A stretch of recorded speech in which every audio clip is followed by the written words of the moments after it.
She was 22 years old, and her father sold her for $40. Not to a husband, not to a better life, to a stranger with land and silence and a reputation that made grown men cross the street. Lark Wen had spent her entire life building something that would never be hers. And the morning she finally understood that, she was already in the back of a wagon, watching her father's porch disappear behind a ridge of California oak. $40. That was the number. That was what a daughter was worth after 22 years of labor. She didn't cry. She was too angry to cry. If you want to know how a woman worth $40 saves 6,000 acres, stay with me until the end. Hit that like button and drop a comment with the city you're watching from. I want to see how far this story travels. The morning Lark Wen left her father's house, the sky was the color of old pewter, flat and heavy and offering nothing. It was the kind of sky that didn't promise rain. It just pressed down on everything beneath it like it was reminding the world of its own smallness. She'd been awake since before dawn, not because anyone told her to get up, but because she hadn't really slept. She'd lain on the thin straw mattress she'd slept on for 19 of her 22 years, staring at the water stain on the ceiling that had always looked vaguely like a running dog, and she'd turned the number over in her mind the way you turn a stone over to see what lives underneath. $40. Her father hadn't even tried to make it sound like something else. That was the part that stayed with her. Wei Wen was not a man who wasted breath on softening the edges of things. He'd come into the kitchen the evening before, set his hat on the table, and told her that he'd made an arrangement with a cattleman named Gideon Voss who needed a ranch hand with particular skills. Someone who could repair equipment, keep records, manage a household, and work a fence line without constant supervision. "You'll go tomorrow," her father had said. He paid $40 against your labor for the season. Lark had been standing at the stove. She'd kept her back to him while he talked. The beans she was stirring had needed attention, and she'd given them all of it. Studying the way the wooden spoon dragged through the liquid, watching the slow rolling boil, doing the only thing she knew how to do when her father spoke about her future as if she weren't standing in the room. She listened. She didn't answer. She kept stirring. "Did you hear me?" he'd said. "I heard you. You'll take your work clothes. He doesn't need anything else." Yes. That had been the whole conversation. $40, tomorrow. Work clothes, done. She hadn't asked why. She already knew. The harvest had been poor 2 years running, and her father owed money to the feed merchant in Colton and to a man named Birch who ran the only hardware supply between Colton and the river crossing. $40 didn't clear those debts entirely, but it moved them off the immediate column, and her father was a man who lived in the immediate column. Next week was theory. Tomorrow morning was real. The wagon had arrived at first light. An older man named Doyle, who worked for Voss's operation as a supply driver and occasional errand man. He was in his 60s, compact and weathered, with a gray beard he'd let grow into a rough wedge below his chin. He'd climbed down from the wagon, taken the small canvas bag Lark handed up to him, and tied it behind the seat without a word. Her father had stood on the porch. He hadn't come down to the yard. Lark had looked at him for a moment. He'd looked at the wagon. She'd climbed up. The oak ridge had swallowed the porch by the time the road bent east, and then her father's house was gone, as if it had never existed. Awesome. They rode for 3 hours before anyone said much of anything. Doyle drove the way old men drove, unhurried, hands loose on the reins, eyes on the horizon with the patience of someone who'd stopped expecting things to happen fast. The horses knew the road well enough that he didn't have to work them much. He just sat there and let the miles come. Lark sat on the bench beside him with her hands in her lap and watched the foothills unfold. She'd grown up in this part of California, knew the geography of it the way you know a face you see every day without particularly thinking about it. The dry gold of the late summer grass, the dark green clusters of oak and digger pine, the occasional red streaks in the hillside where iron ore ran close to the surface and stained the soil like old blood. It was familiar country. She'd never found it beautiful exactly, but it was hers in the only way that country can belong to someone who doesn't own it, by being the landscape of everything she'd ever known. "You done ranch work before?" Doyle asked. He didn't look at her when he said it. "My whole life," Lark said. "Your father's operation was small." It was. I still did the work. Doyle made a sound that might have been acknowledgement or might have been nothing. "Voss's place is different. It's bigger than it looks from the road. Most people who come in don't understand the scale of it until they've been there a few days. What kind of man is he? Doyle thought about that longer than she expected. Careful, he said finally. Quiet. Keeps his own counsel more than most men do. He paused. He's fair, I'll say that. He doesn't ask for more than he'll give back. Lark considered that. In her experience, every man who was called fair by the people who worked for him had a different definition of fair than the people doing the working. But she didn't say that. She filed it away instead, the way she filed most things. Not discarded, not decided on, just held. They were about 2 hours east of the trading post at Colton when the rear wheel gave out. She heard it before she felt it. A sharp crack that traveled up through the wagon bed, followed immediately by a grinding lurch that threw Doyle hard against the left side of the seat and nearly pitched Lark off the right. The horses startled and pulled, and Doyle hauled back on the reins with both hands while the wagon dragged at an angle for 30 feet before stopping in the middle of the road. Hell, Doyle said. They climbed down. The right rear wheel had shed a spoke, and the rim had fractured clean at the joint. Not bent, broken, which was a different problem. Bent you could improvise around, broken you couldn't. Doyle walked a slow circle around the damage with his hands on his hips, and the expression of a man doing calculations in his head that kept coming out wrong. How far to the next stop? Lark asked. 6 miles, near enough. Draper Settlement's got a smithy, but we'd have to leave the wagon here and ride the horses in. He looked at the load in the wagon bed. 200 pounds of grain sacks, a crate of tools, her bag. Can't leave this. Road's not safe for goods. Lark crouched down and looked at the brake. The spoke had given at the hub, which was a cleaner failure than it might have been. The hub itself was intact. The fractured rim section was about 8 inches of the total circumference, and the brake was square, not shattered. Do you have wire in the tool crate? She said. What kind of wire? Baling wire or heavier if you've got it. And a hammer, maybe a chisel. Doyle looked at her. I'm not going to fix it like it was new, she said, but I can bind it well enough to walk the horses slow and get us to Draper's without losing the load. If we wrap the brake tight enough and don't push them above a walk, the binding holds the rim together and distributes the load. It'll look terrible, but it'll work.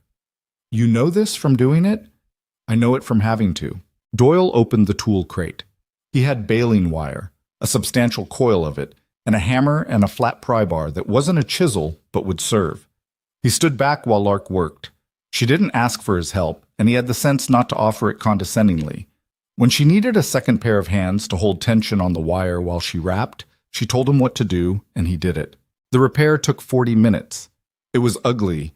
The wire was wound in a dense figure-8 pattern around the brake, threaded through the nearest spoke mounts for stability, with a wedge of flat stone packed in to reduce movement at the fracture point. It looked like the work of someone with limited materials doing the best they could, which was exactly what it was. All right, Lark said, standing up and brushing her hands on her trousers. Walk them, don't let them trot, and stay on the flattest part of the road. Yes, ma'am, Doyle said, and there was nothing in his tone that was ironic or diminishing. He just said it like she'd earned it. They made Draper's Settlement before noon. She saw the valley for the first time late in the afternoon, when the road dropped out of a narrow cut between 2 hills, and the land opened up suddenly in a way that felt almost theatrical, like something a showman had arranged. The valley floor was broad and flat, maybe 2 miles across at the widest point, enclosed on 3 sides by low ridges covered in dry grass and scattered oak. A creek ran through the middle of it, catching the late afternoon sun and giving back a thin silver flash. There was good grass, not lush, it was August, but thick and even, and the kind of color that meant water underground. The cattle grazing on the near side of the creek were clean and well-formed, which told her something about whoever managed the herd, but the house was small. That was what struck her first. Given the scale of the land, she could see fence lines extending far back toward the northern ridge. The house at the center of the valley was remarkably modest. A single-story cabin of rough-cut timber with a covered porch and 1 stone chimney set back about 200 yards from the creek. There was a larger barn and a separate structure that might have been a tack room or small workshop, and a chicken yard, and a kitchen garden that had been worked seriously. But the house itself was the size of a place a homesteader might build in, meaning to add on later and then never getting around to it. That's his place? She said. That's it, Doyle said. He's got 5 times as much land as my father had. More than that. Lark didn't say anything else, but she looked at that small house in the middle of all that space and felt the first real prickle of something she couldn't name. Not quite suspicion, but adjacent to it. A man with serious land and serious cattle who lived in a first-year cabin.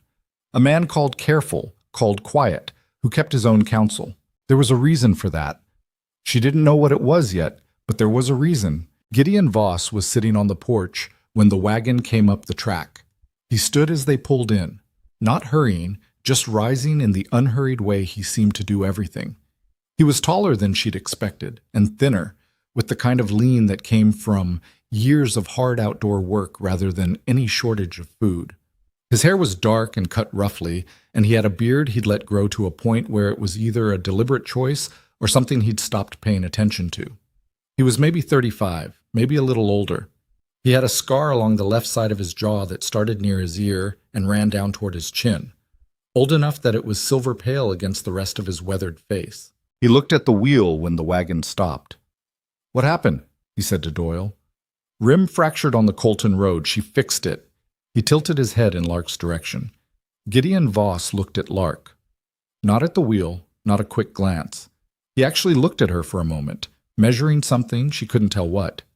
And then he said, "Does it need replacing entirely?" "Yes," Lark said.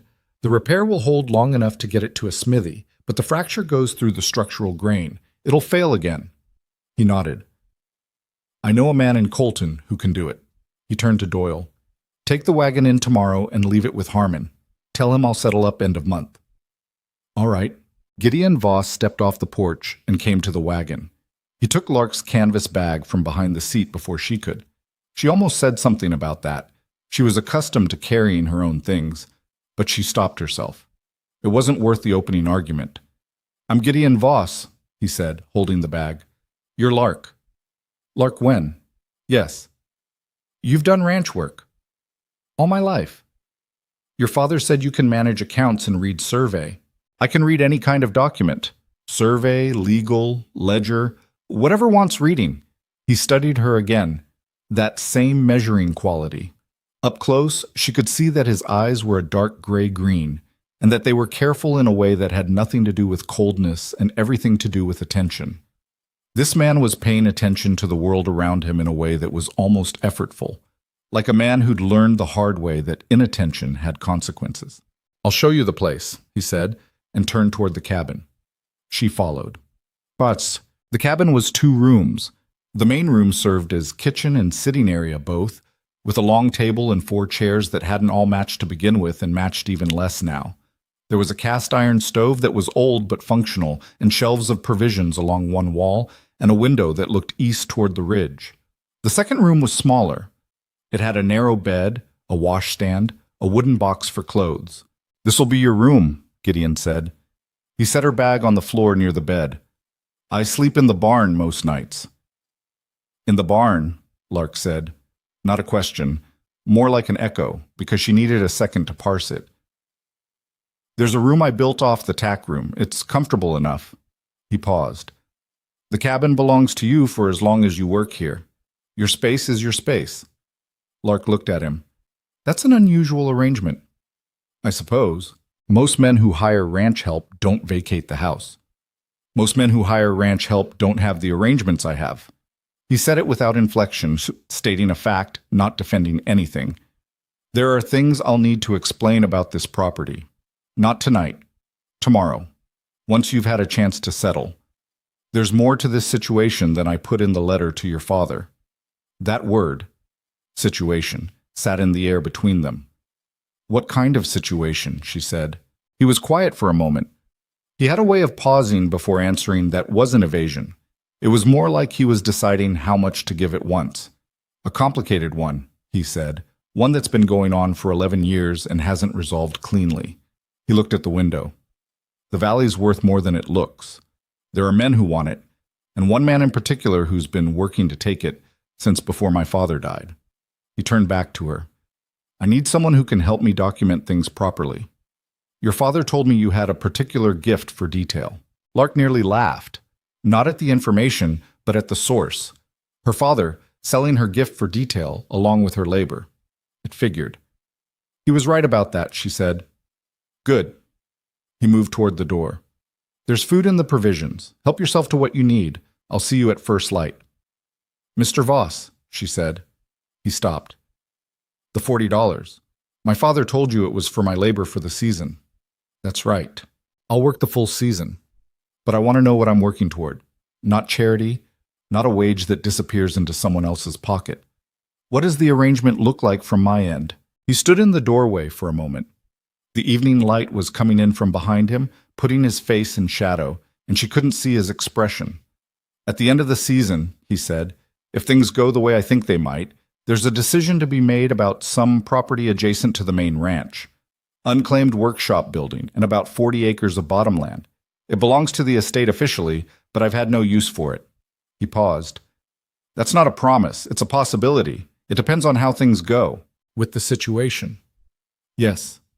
He left. She heard his boots cross the porch and go down the steps, and then the quiet of the valley settled around her. The distant sound of cattle, the thin whistle of evening wind along the ridge, the creak of the cabin settling. Lark sat on the edge of the narrow bed and looked at the wooden wall. $40. An 11-year war over land. A man who slept in the barn, a valley worth more than it looked. She'd come here expecting to be used. She hadn't expected to find herself interested.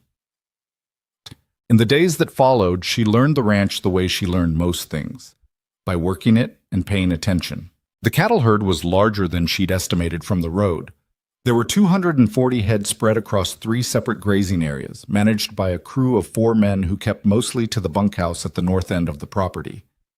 Their foreman was a stocky Tejano named Mateo Reyes, 40-something and thick-armed, who spoke English with a rolling deliberateness that had nothing to do with uncertainty and everything to do with precision. He was clearly competent and clearly loyal to Voss, but he looked at Lark the first morning the way men on ranches tended to look at women who showed up without a clear category. Not hostile, but watchful, withholding. You're the new hand, he said, when they were introduced in the yard. I am. What's your work? Whatever needs doing, records, repairs, documentation. I can work the fence line, and I know cattle. You know cattle from a 40-acre operation? I know cattle, she said simply. I know how they move when they're healthy and how they move when they're not. I know how they graze when the water's good and how they bunch when something scared them. What I don't know about your specific herd, I'll learn. Mateo looked at her for a long beat.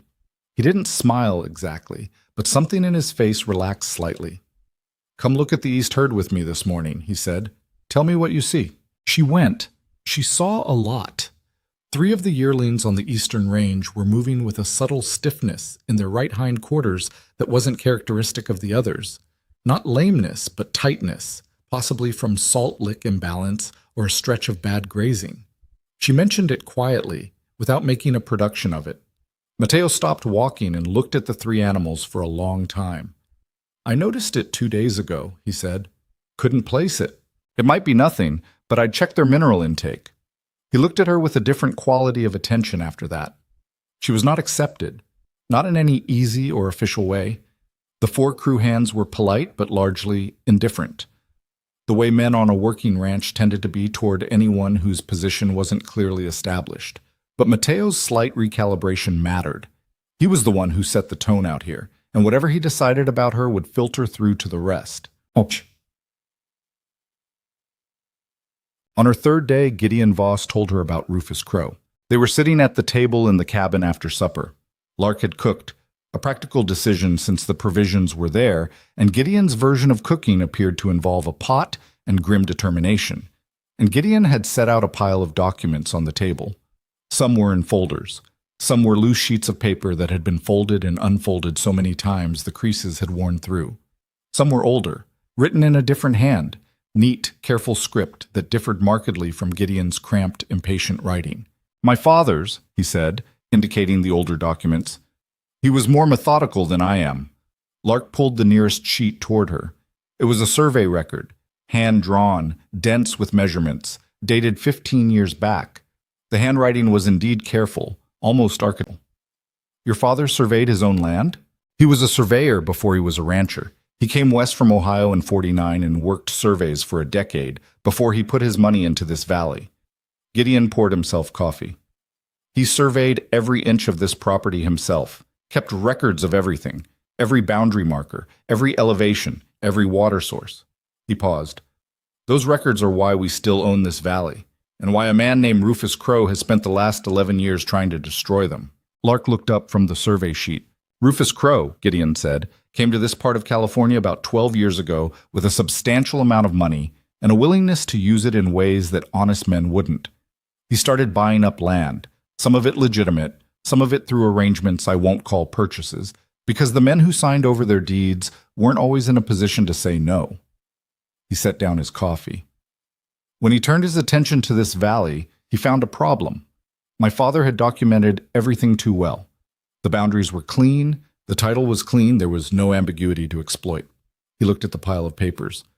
So he started making ambiguity. How? County Records Office. Crowe has 2 men in the county administration who've been helpful to him over the years. Survey markers on the eastern boundary were moved, small adjustments, a few feet at a time, over several years. When my father noticed, he filed a complaint. The complaint was lost. When he filed again, the office told him the records were unclear. Gideon's jaw tightened slightly.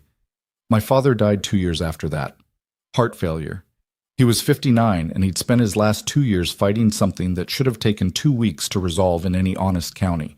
Lark was quiet for a moment. And after your father died? Crowe filed a claim on the eastern section of the valley, about 1,600 acres, citing the adjusted survey data as evidence that the boundary had always run 200 yards west of where my father marked it. If his claim succeeds, it cuts off our access to the main creek tributary and about a third of the best grazing land. Gideon looked at her directly. I've been fighting it for 9 years. I've had 2 lawyers. The first one found something wrong with his own health when Crowe made certain things clear to him.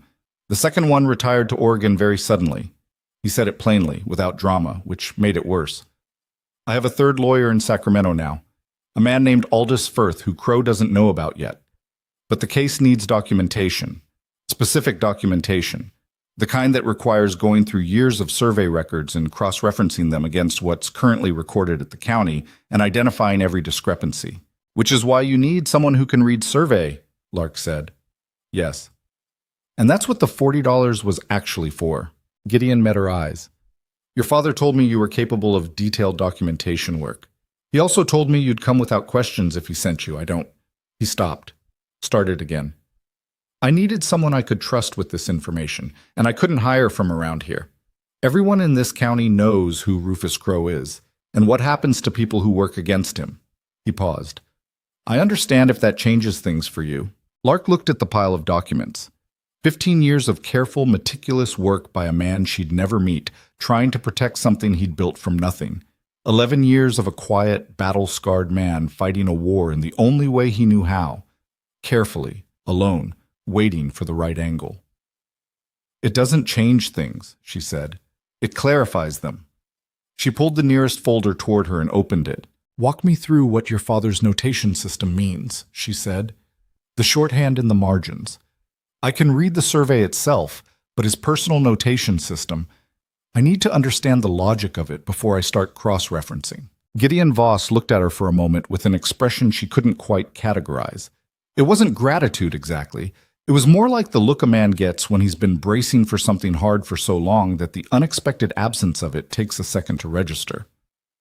All right, he said. He pulled his chair around to her side of the table. Start here. He pointed to the first notation. They worked until the lantern ran low on oil. 3 days later, she found the first real discrepancy. She'd been going through the records in a systematic order, oldest to newest, cross-referencing her father's original survey, marks against the sequence of amendments and updates filed at the county over the years. Gideon had obtained copies of everything the county had on file, not by asking politely, but by sending Doyle on a specific errand to a county records clerk who apparently owed Gideon a personal favor from several years back. The copies were rough in places and some were partial, but they were enough. The discrepancy was in a boundary description filed 8 years ago, a minor amendment listed as a clerical correction to an earlier misdated document. At first glance, it looked administrative, the kind of thing that got filed and forgotten. But when Lark laid it against the original survey sheet with the corresponding date range, the clerical correction moved the eastern boundary marker by 14 feet. 14 feet, cited as a correction to a transcription error. But the original survey sheet showed no transcription error. The original coordinate was clear and intentional, marked with the notation her father used specifically for boundary points he considered critical, a small triangle with a dot in the center, 14 feet.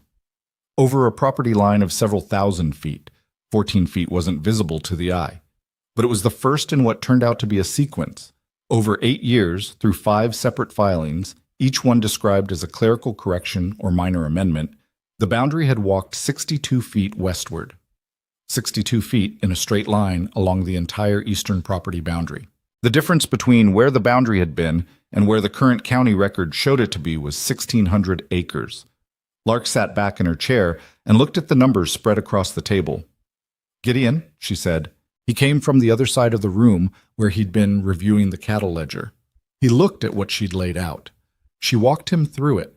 The sequence of amendments, the original notation, the accumulated drift. He didn't say anything while she explained. He just looked. When she was done, he was quiet for a long time. "You found this in 4 days," he said. "I had good source material. Your father's system is very clean. My lawyers have been looking at these records for 9 years. They were looking for fraud," Lark said. "Your father's notation system isn't standard. To someone who doesn't know his shorthand, the critical boundary points look the same as the reference points. I only found this because you explained the notation to me." She looked at the table. "The triangle with the dot. It means he considered it non-negotiable. He marked every essential boundary point that way." Gideon pulled out a chair and sat down slowly. "This is enough?" Lark asked. "It's the beginning. We need all 5 amendment points identified and charted against the originals. And we need to verify that the markers on the ground still match my father's original coordinates." He looked at her. "That means walking the eastern fence line." "All right. It's rough country over there, and if Crow has people watching, we'll see them if they're there," Lark said. "And if they see us, we're just walking the fence line. That's normal ranch work." Gideon looked at her for a moment. "You're not worried?" "I'm very worried," she said. "I'm just not going to let that stop me from doing what needs doing." He was quiet again, then, "We'll go at first light." The eastern fence line was 4 miles long and ran along the base of a ridge that turned rocky and difficult in the northern section, loose shale and outcroppings that made the walking slow and demanded attention. They went out on horseback and tied the horses at the edge of the rock field, then continued on foot. Lark carried a notebook and a measuring chain. Gideon carried the same, plus a copy of the original survey sheet. They were checking for the first marked boundary post when Lark noticed the tracks. She didn't say anything immediately. She filed the information, boot prints, at least 2 sets, neither old, both heading north along the fence line, and kept working. But she watched the ridge above them for the next hour while they measured and notated. No movement. Either whoever had been here was gone, or they were very good at staying still. "Someone's been walking this line," she said, when they reached the first marker. Gideon looked at the ground. He saw it too. He didn't seem surprised. Crow has men who do assessment work, walk the boundaries, take their own measurements, look for anything that might be useful. He crouched and examined the marker post. "This one's been disturbed, recently." She looked at the post. The base showed fresh earth, not much, but the slightly different texture of soil that had been moved and repacked. Not professional quality interference, something faster and dirtier, done quickly. "They moved the marker," she said. "Or tried to." Gideon dug around the base of the post with his knife until he reached the deeper anchor. "They only got the surface. My father sank these 3 feet." Lark made a careful notation of the position, the disturbance, and the precise measurement from the marker to the nearest permanent landmark. A specific rock formation 20 feet north that was too large to move. The number was 2 inches off from the original survey. 2 inches, recently moved, probably in the last week. "This is evidence," she said. "Yes." We need to document every marker on this line. Photograph isn't possible, but detailed notation with independent landmarks will hold in court, Gideon said. He was looking at the ridge. We need to do it fast. If Crow knows we're here, then we should stop talking and start measuring, Lark said. They worked through the heat of the afternoon, moving from post to post, notating each one's position relative to permanent landmarks, recording any sign of disturbance, charting the deviation from the original survey coordinates. Some markers were exactly where they should be. Some had been shifted. The pattern was consistent. The shifts were most severe in the northern stretch, where the county road ran close to the ridge, meaning that whatever claim Crow filed for that section would be easiest to access and most difficult to contest with visual evidence. By the time they got back to the horses, Lark's notebook was full of close notation, and her feet ached from the shale. She was also absolutely certain about something she hadn't been certain about 3 days ago. This land was being actively attacked, not with weapons, with paperwork, with measured, methodical, patient corruption that moved 14 feet at a time and hoped no one would ever notice. And the man who owned it had been fighting it alone for 9 years, slowly losing ground in ways he could feel but couldn't prove. She looked across the valley from the ridge height, the late sun catching the creek below, the cabin small and quiet at the center of it all. 6,000 acres. A decade of one man's war. All of it hanging on a careful notation in a dead man's survey records. She thought about the $40. She thought about the porch her father had stood on without coming down to say goodbye. She thought about what Gideon had said. A possibility. 40 acres of bottomland. A workshop. Not a promise. A possibility. She had built a life out of worse than possibilities. We need to get back, Gideon said from beside her. Yes, she said. She tucked the notebook inside her coat and turned toward the horses. Below them, the valley waited. Patient and full of old trouble, the grass gold in the evening light, the creek catching fire at the western end where the sun was going down behind the far ridge. Lark climbed back into the saddle without being helped. She didn't ask for help. She was already thinking about the next morning's work. The notebook filled up faster than Lark expected. By the end of her second week at the ranch, she had cross-referenced every survey amendment filed against the Voss property over the past 11 years and produced a sequential map of the boundary drift, a clean, methodical record showing exactly when each shift had occurred, how large it was, and which county official had signed off on the filing. 5 amendments, 5 signatures. 3 of them belonged to the same deputy clerk, a man named Harold Pearce, who had apparently been very busy with clerical corrections during the years when Rufus Crow was most actively pursuing his claim. She laid the completed chart on the table one evening after supper and slid it across to Gideon without comment. He picked it up, read it carefully, set it down. Harold Pearce, he said. He signed off on 3 of the 5 amendments, each one described as a transcription error correction, each one moving the boundary westward. Lark folded her hands on the table. I looked at the dates. The first 2 came within 6 weeks of your father's initial complaint. The third came the month after your father died. Gideon was quiet for a moment. My father knew about Pearce. He wrote about him in one of the later journals, said he suspected the man was in Crow's pocket, but couldn't prove it. The timing is suggestive, not conclusive, Lark said. But your lawyer in Sacramento, if he can pull Pearce's financial records for those years or find any correspondence between Pearce and Crow's operation, that's harder to come by than survey records. Harder isn't impossible. Gideon looked at her.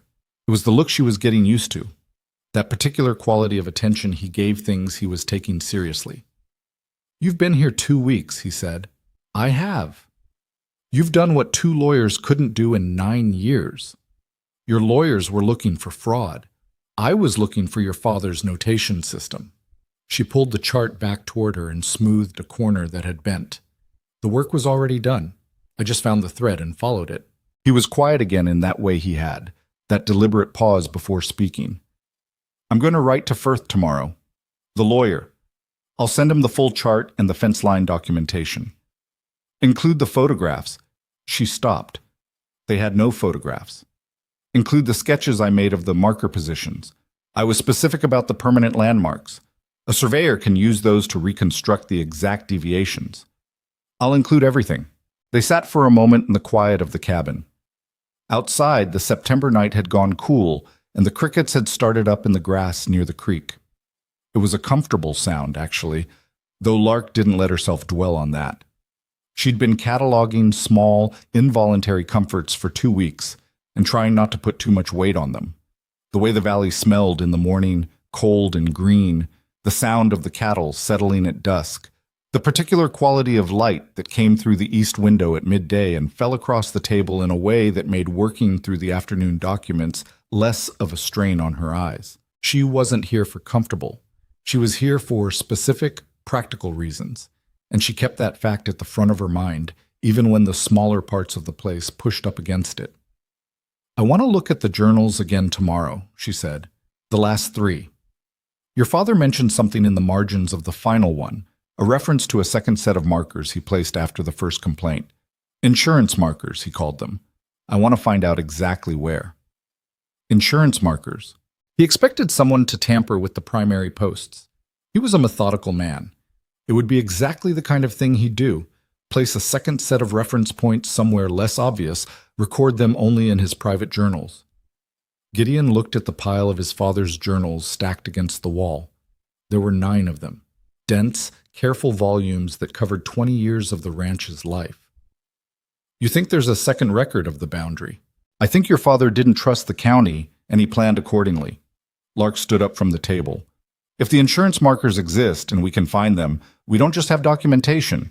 We have independent physical verification that predates every amendment Crow's men ever filed." That night, Gideon sat on the porch after Lark had gone inside, and he stayed there long enough that the moon came up over the eastern ridge and laid a thin silver line along the top of the fence posts visible from the house. He was not a man who spent much time on hope. Hope was a word he'd worn out sometime around his father's second failed complaint, and he'd replaced it with something quieter and more durable, something closer to stubbornness. But there was a thing happening in this cabin that was different from anything in the past 9 years, and he sat with it on the porch in the dark and tried to understand what to do with it. He didn't come up with an answer. He went to bed in the barn room, and his sleep was better than usual. The journals were dense going. Her father's handwriting in the later volumes had grown smaller and more compressed, as though he'd been conserving paper or energy or both. And his personal notations, the observations and suspicions that lived in the margins alongside the official record-keeping, required careful interpretation. He wrote in a mixture of standard English and an abbreviated personal shorthand that Gideon could partially decode, having grown up watching his father write in it, but that required real attention to follow completely. Lark read systematically, front to back, with a secondary notebook open for transcription. It was in the 8th journal, the one covering the years immediately preceding his father's death, that she found the reference. It was in the margin of a page otherwise devoted to cattle health records, written at a slight angle as if added quickly. Section reference line, N ridge above Old Quinn claim. 3 posts, 18 inches deep, marked with father's chisel stamp. See sketch page 47. She turned to page 47. The sketch was small and precise, a section of the northern ridge above the valley, with 3 position marks indicated by the same triangle and dot notation she'd come to recognize as his signature for critical information. Each position was tied to a natural landmark, a distinctive rock face he'd sketched in profile, a section of the ridgeline that formed a specific silhouette, a dry creek bed that ran only in the wet season but whose course was carved permanently into the hillside. She brought the journal to Gideon in the yard, where he was working on a section of broken gate hinge. "Page 47, she said, holding it out. He wiped his hands on his work pants and took the journal. He read the margin note, looked at the sketch. His jaw tightened in that particular way she'd learned meant he was holding something in rather than letting it out. "He never told me about these," Gideon said. "He may have been protecting you. If Crow's people didn't know you knew, they couldn't pressure you to reveal them." Lark pointed to the sketch. "The rock face. Do you recognize the profile?" Gideon studied the drawing. "That's the North Ridge, above where the Quinn homestead used to be. Quinn sold out and left 8 years ago. The land's been fallow since." He looked up. "About 2 miles northeast of here. Can you find the exact position from that sketch?" "I know that ridge well. I think so." He looked at the sky, gauging the light. "Tomorrow morning, early." "Yes," she said. She took the journal back and went inside to make more notes. They found the first post before 8 in the morning. It was exactly where the 18 inches deep, capped with a flat stone, the wood denser and darker than the surrounding soil, suggested it should be after 15 years. Gideon brushed the earth away from the top and found the chisel stamp. His father's initials, JV, struck cleanly into the end grain. He sat back on his heels and looked at it for a long moment without speaking. He did this the year before he filed his first complaint, Lark said. She was reading from the journal. He wrote, "Place secondary reference line in the event primary posts are disturbed or county record proves unreliable." He planned for this. 15 years ago. Gideon put his hand flat on top of the post. He left it there for a moment. Lark let him have that moment. She didn't look at him directly. She looked at the ridge and wrote in her notebook. They found the second and third posts within the hour. All three were where the sketch showed them. All three had the chisel stamp. All three were in positions that, when plotted against the original survey coordinates, established the eastern boundary with complete independent precision. A set of data points that had nothing to do with the county records office, and everything to do with a man who'd seen trouble coming and tried his best to leave a clear trail for whoever came after him. On the way back down the ridge, Lark said, "This changes the legal case significantly." "Yes. Your lawyer needs to see these posts in person, or have a registered surveyor verify them. The stamps are datable, the wood aging, the depth, the technique. An honest surveyor can confirm these were placed 15 or more years ago. Firth can arrange that." Gideon was quiet for a stretch of trail. "This is the thing I needed, the thing I didn't have before." "You had it before. You just didn't know where it was." He glanced sideways at her. "That's a generous way to say I missed it for 9 years. You didn't have someone to read the journals the way I read them." She shifted the notebook under her arm. "You knew the content well enough that you stopped seeing it as a document. You saw it as your father's writing. That's different." He didn't argue with that. He walked for a while. "He would have liked you," Gideon said. He said it simply, not as a compliment exactly, more like an observation he'd decided was accurate enough to state. Lark wasn't sure what to do with that. "He did good work," she said finally. He did. They came back down to the valley floor and split off toward their respective tasks. Gideon to write the letter to Firth in Sacramento, Lark to continue the records work. Neither of them marked the morning as anything in particular, but something had shifted between them, the way weight shifts in a structure when one of its supports finally locks into place. The first sign of Crow's escalation came on a Tuesday, in the form of a missing section of fence. Mateo brought it to Gideon's attention at midday. A 40-foot section of the south fence line near the creek crossing had been cut, not broken, cut cleanly with wire cutters at regular intervals, and a group of 11 cattle had drifted through the gap during the night. 8 had been recovered by mid-morning grazing on the eastern flat. 3 were missing. Gideon looked at the cut ends of the fence wire without comment. "Not an accident," Mateo said. "No. This section is a quarter-mile from the road. You'd have to know where to go." Someone who'd walked the line before would know exactly where to go. Gideon looked toward the road, which was invisible from here, but whose general direction he knew by long familiarity. The 3 that are missing? Any sign of which way they went? Tracks go north, toward the Quinland. The Quinland, fallow for 8 years, accessible from the county road without crossing any posted boundary. "Someone moved them," Lark said. She'd come out from the cabin when she saw Mateo and Gideon heading for the fence. She'd been listening from 6 feet behind them. You don't lose 3 cattle through a gap and have all 3 go the same direction. They were driven. Gideon looked at her. "It's a message," she said. "Not a serious theft attempt. If they wanted to steal cattle, they'd take more and they'd go further. This is..." He's testing the fence, testing the response time, testing whether you'll chase after strays or whether someone is watching the whole property. Mateo was looking at her with more interest than he usually showed.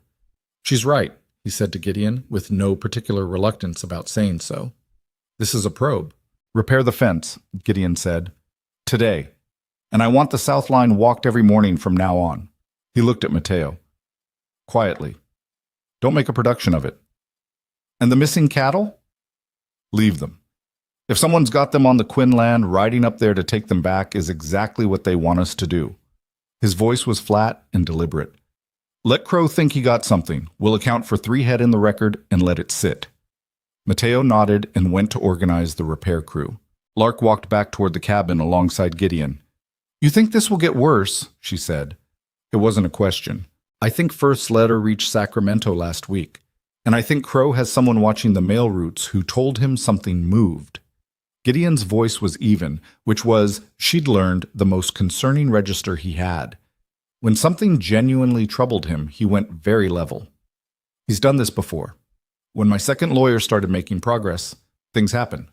The kind of things that are hard to trace but make a point. What happened with the second lawyer? Gideon was quiet for a beat. Someone put fire to his office building in Colton. The lawyer wasn't inside, but everything was inside, all the documentation he'd assembled. He paused. He left for Oregon 2 weeks later. Lark stopped walking. Gideon stopped too and turned to look at her. The documentation we have here, she said. Yes, we need copies. Multiple copies, in multiple locations. She was already thinking through the logistics. The original journals, we can't copy those. They need to stay here. But every piece of analysis I produced, every chart, the fence line measurements, all of it, we need duplicates. One set to Firth, one set somewhere else. I have a cousin in Stockton, Gideon said. Not someone Crow would know about. We don't correspond much. Does your cousin have somewhere to keep papers safely? She runs a boarding house. She's got a deed box in the county clerk's office in San Joaquin. She's used it for her own property records. He paused. I could send her a sealed envelope with instructions not to open it unless I ask her to, or she receives word that I'm not able to ask her to. That works. Lark was moving again, back toward the cabin, faster now. I'll start copying tonight. She spent 3 nights on it. The copies were not perfect. Her handwriting was clear, but she was transcribing dense technical material at speed, and her hand cramped by the second hour each night. But the copies were accurate, checked twice against the originals. When she was done, she had 2 complete sets of documentation. The original charts and analyses in a folder on the table, and 2 copies, each wrapped in oilskin and sealed. Gideon sent one to Firth and one to his cousin in Stockton, both by different routes, through different carriers, on different days. Neither of them said out loud what they were preparing for, but they both knew what it meant to secure documents in multiple locations when you lived in a valley that a powerful man wanted.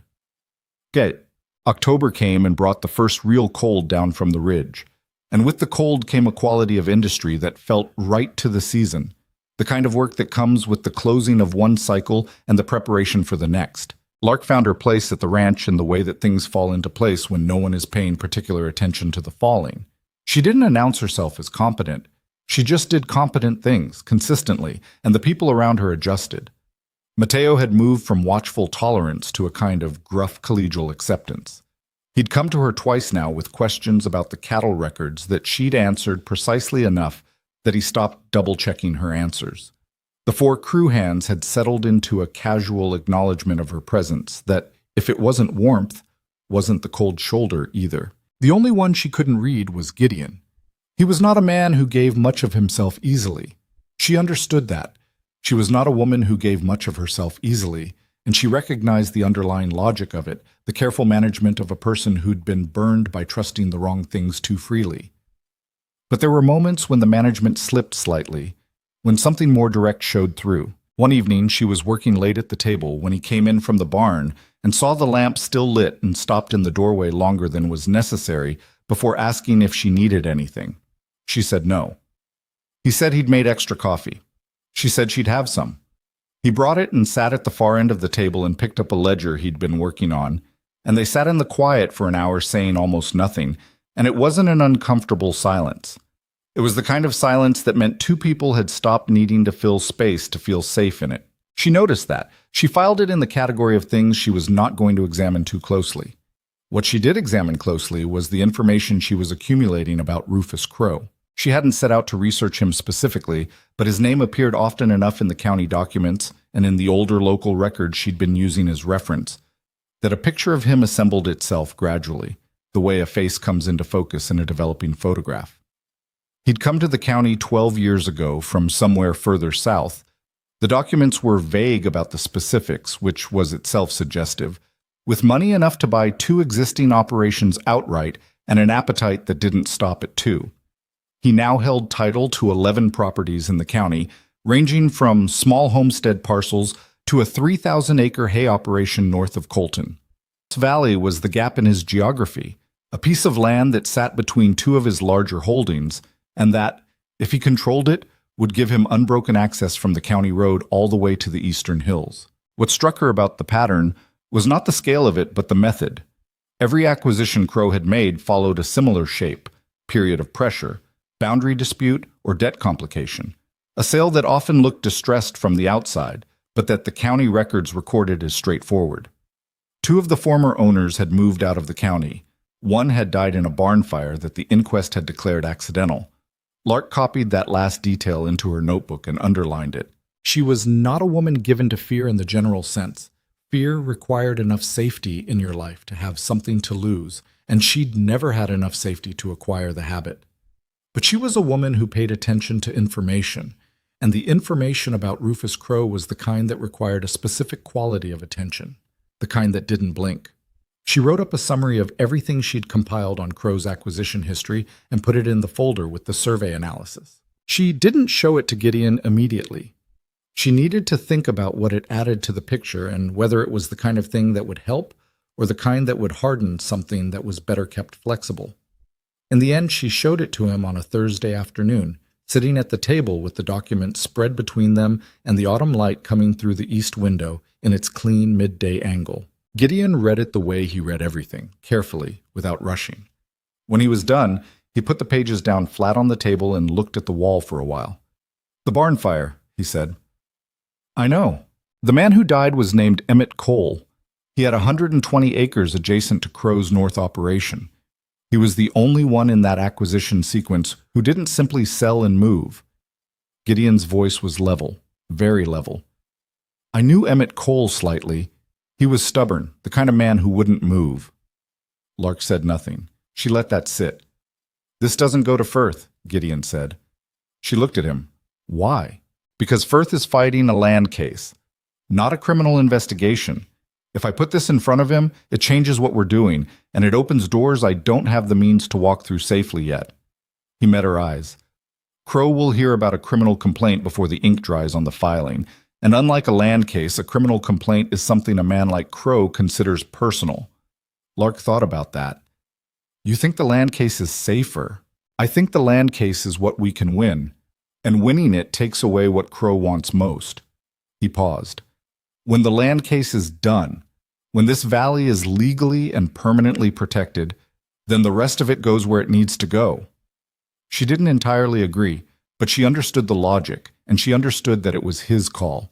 "Keep the summary," he said. "Keep it in the folder, but we don't use it until the land case is settled." "All right," she said. She folded the pages and put them at the back of the folder, behind the survey charts. Outside, the first of the October wind came down from the ridge and moved through the valley grass in a long, visible wave, bending everything in the same direction for a moment before releasing it. Somewhere on the county road, 3 miles south, a rider Lark had noticed twice in the past week passed the junction to the ranch track without turning in, moving at a pace that was slightly too measured to be a man simply going somewhere. She watched him from the window. She noted the horse, a gray with a white left foreleg, distinctive enough to remember. She added it to the notebook. The gray horse with the white left foreleg appeared 4 more times in the following 2 weeks. Lark kept the count in the back of her notebook, in the margin of a page otherwise devoted to fence post measurements, a private tally that she didn't show to Gideon until she had enough of a pattern to be worth showing.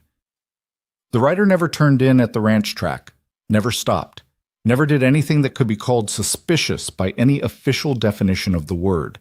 He simply passed. But he passed at intervals that were too regular to be coincidence, and at times that were specifically the morning and evening hours when a man doing assessment work would want to see how many people were moving on a property and in which directions. She showed Gideon the tally on a Friday evening. He looked at it for a moment. "Same horse every time?" "Gray, white, left foreleg, black tail. Not a common combination." She tapped the notebook. "Morning passes at 7 to 8. Evening passes at 5 to 6. He's counting heads. Crow is mapping our daily movement. He's mapping response time. He wants to know how quickly this ranch reacts to things happening at the perimeter." Lark closed the notebook. He's planning something that requires knowing when the fewest people are near the house. Gideon sat with that for a moment. When does Firth expect to file? You said 3 to 4 weeks when you last wrote to him. 3 weeks then, maybe less. He was looking at the window. Outside, the October dusk was settling over the valley in shades of gray and dark gold, and the first of the nighttime cold was starting to move down from the ridge. We need to get through 3 weeks without losing the documentation. The copies are already with Firth and with your cousin. Even if something happened to the originals here, the originals matter, Gideon said quietly. The journal with the insurance marker sketch, the original survey sheets with my father's notation, copies are supporting evidence. The originals are the case. He turned from the window. We keep them here, we keep them safe, and we get to the filing date without incident. Lark wanted to say, and if we don't? But she already knew his answer to that, and she already knew her own, and there wasn't much point in saying either of them out loud. She got up and went to the provisions shelf and moved the loose board behind the flour tin, a hiding spot she'd found on her second day, originally used, she guessed, for petty cash. The folder of originals was already there, wrapped in oilskin. She checked the wrap, checked the tin was flush against the board, and went back to the table. Gideon watched her do all of this without comment. Then he said, I told Mateo to put 2 men on the south perimeter at night. Starting when? Starting tonight. She nodded. It was the right call. 2 weeks late, but the right call. Good. Well, the fire started on a Tuesday night in the east pasture, in the dry grass along the creek bank where the cattle had grazed the ground down thin and the remaining stubble had been curing in the autumn heat for weeks. Lark woke to the smell of it before she heard anything. A specific quality of smoke, not the clean wood smoke of the cabin stove, but something heavier and more urgent that pushed under the window and into her sleeping nostrils with enough insistence to bring her upright before she was fully conscious of being awake. She was at the window within seconds. The eastern sky above the ridge showed an orange smear that was too low and too diffuse to be sunrise and too large to be anything other than what it was. She pulled on her boots and coat and was on the porch when Gideon came running from the barn. Pasture fire, he said, not to her specifically, just saying it, the way you say a fact out loud to make it real and manageable. He was already moving toward the barn for the horses. How many cattle on the east side? 30 head. Mateo's got them. He was already up. He pointed toward the eastern field, where Lark could see the dark shapes of the crew moving against the orange light, men on horseback pushing the herd northward away from the fire line. The fire itself was visible now from the porch. Not a wall of flame, but a spreading low burn moving through the dry creekside grass, pushed by the east wind that came down the ridge every night around midnight. It was manageable. Lark could see that much even from the porch. The fire was bad, but not catastrophic. No structures were in its path, and the crew was already moving the cattle clear. If they could get a brake line dug on the west side of the burn before the wind shifted, they could contain it before it reached the main grazing land. She went to help. She spent 2 hours with a shovel at the edge of the fire break line, working alongside 2 of the crew hands in the smoky dark, digging and scraping and stamping out advance embers that jumped the break before it was fully established. Her hands blistered by the second hour. Her lungs ached from the smoke. The ground was hard and her shovel kept glancing off rocks in the subsoil, and the man working next to her, a young hand named Corbett, who she'd exchanged maybe 20 words with in 2 months, swore steadily and creatively at every obstacle, and she found herself mentally agreeing with each one. The break held. By 3 a.m, the fire was contained. The east pasture had lost about 60 acres of grazing grass, which was a serious problem for winter feed, but the herd was intact and the structures were untouched. Gideon came to the break line when it was over, walking the length of it and looking at the burned ground. He stopped near Lark. His face was black with ash in the places where he'd been working close to the fire, and he smelled of smoke, and he was looking at the burn pattern in a particular way. Where did it start? Lark said.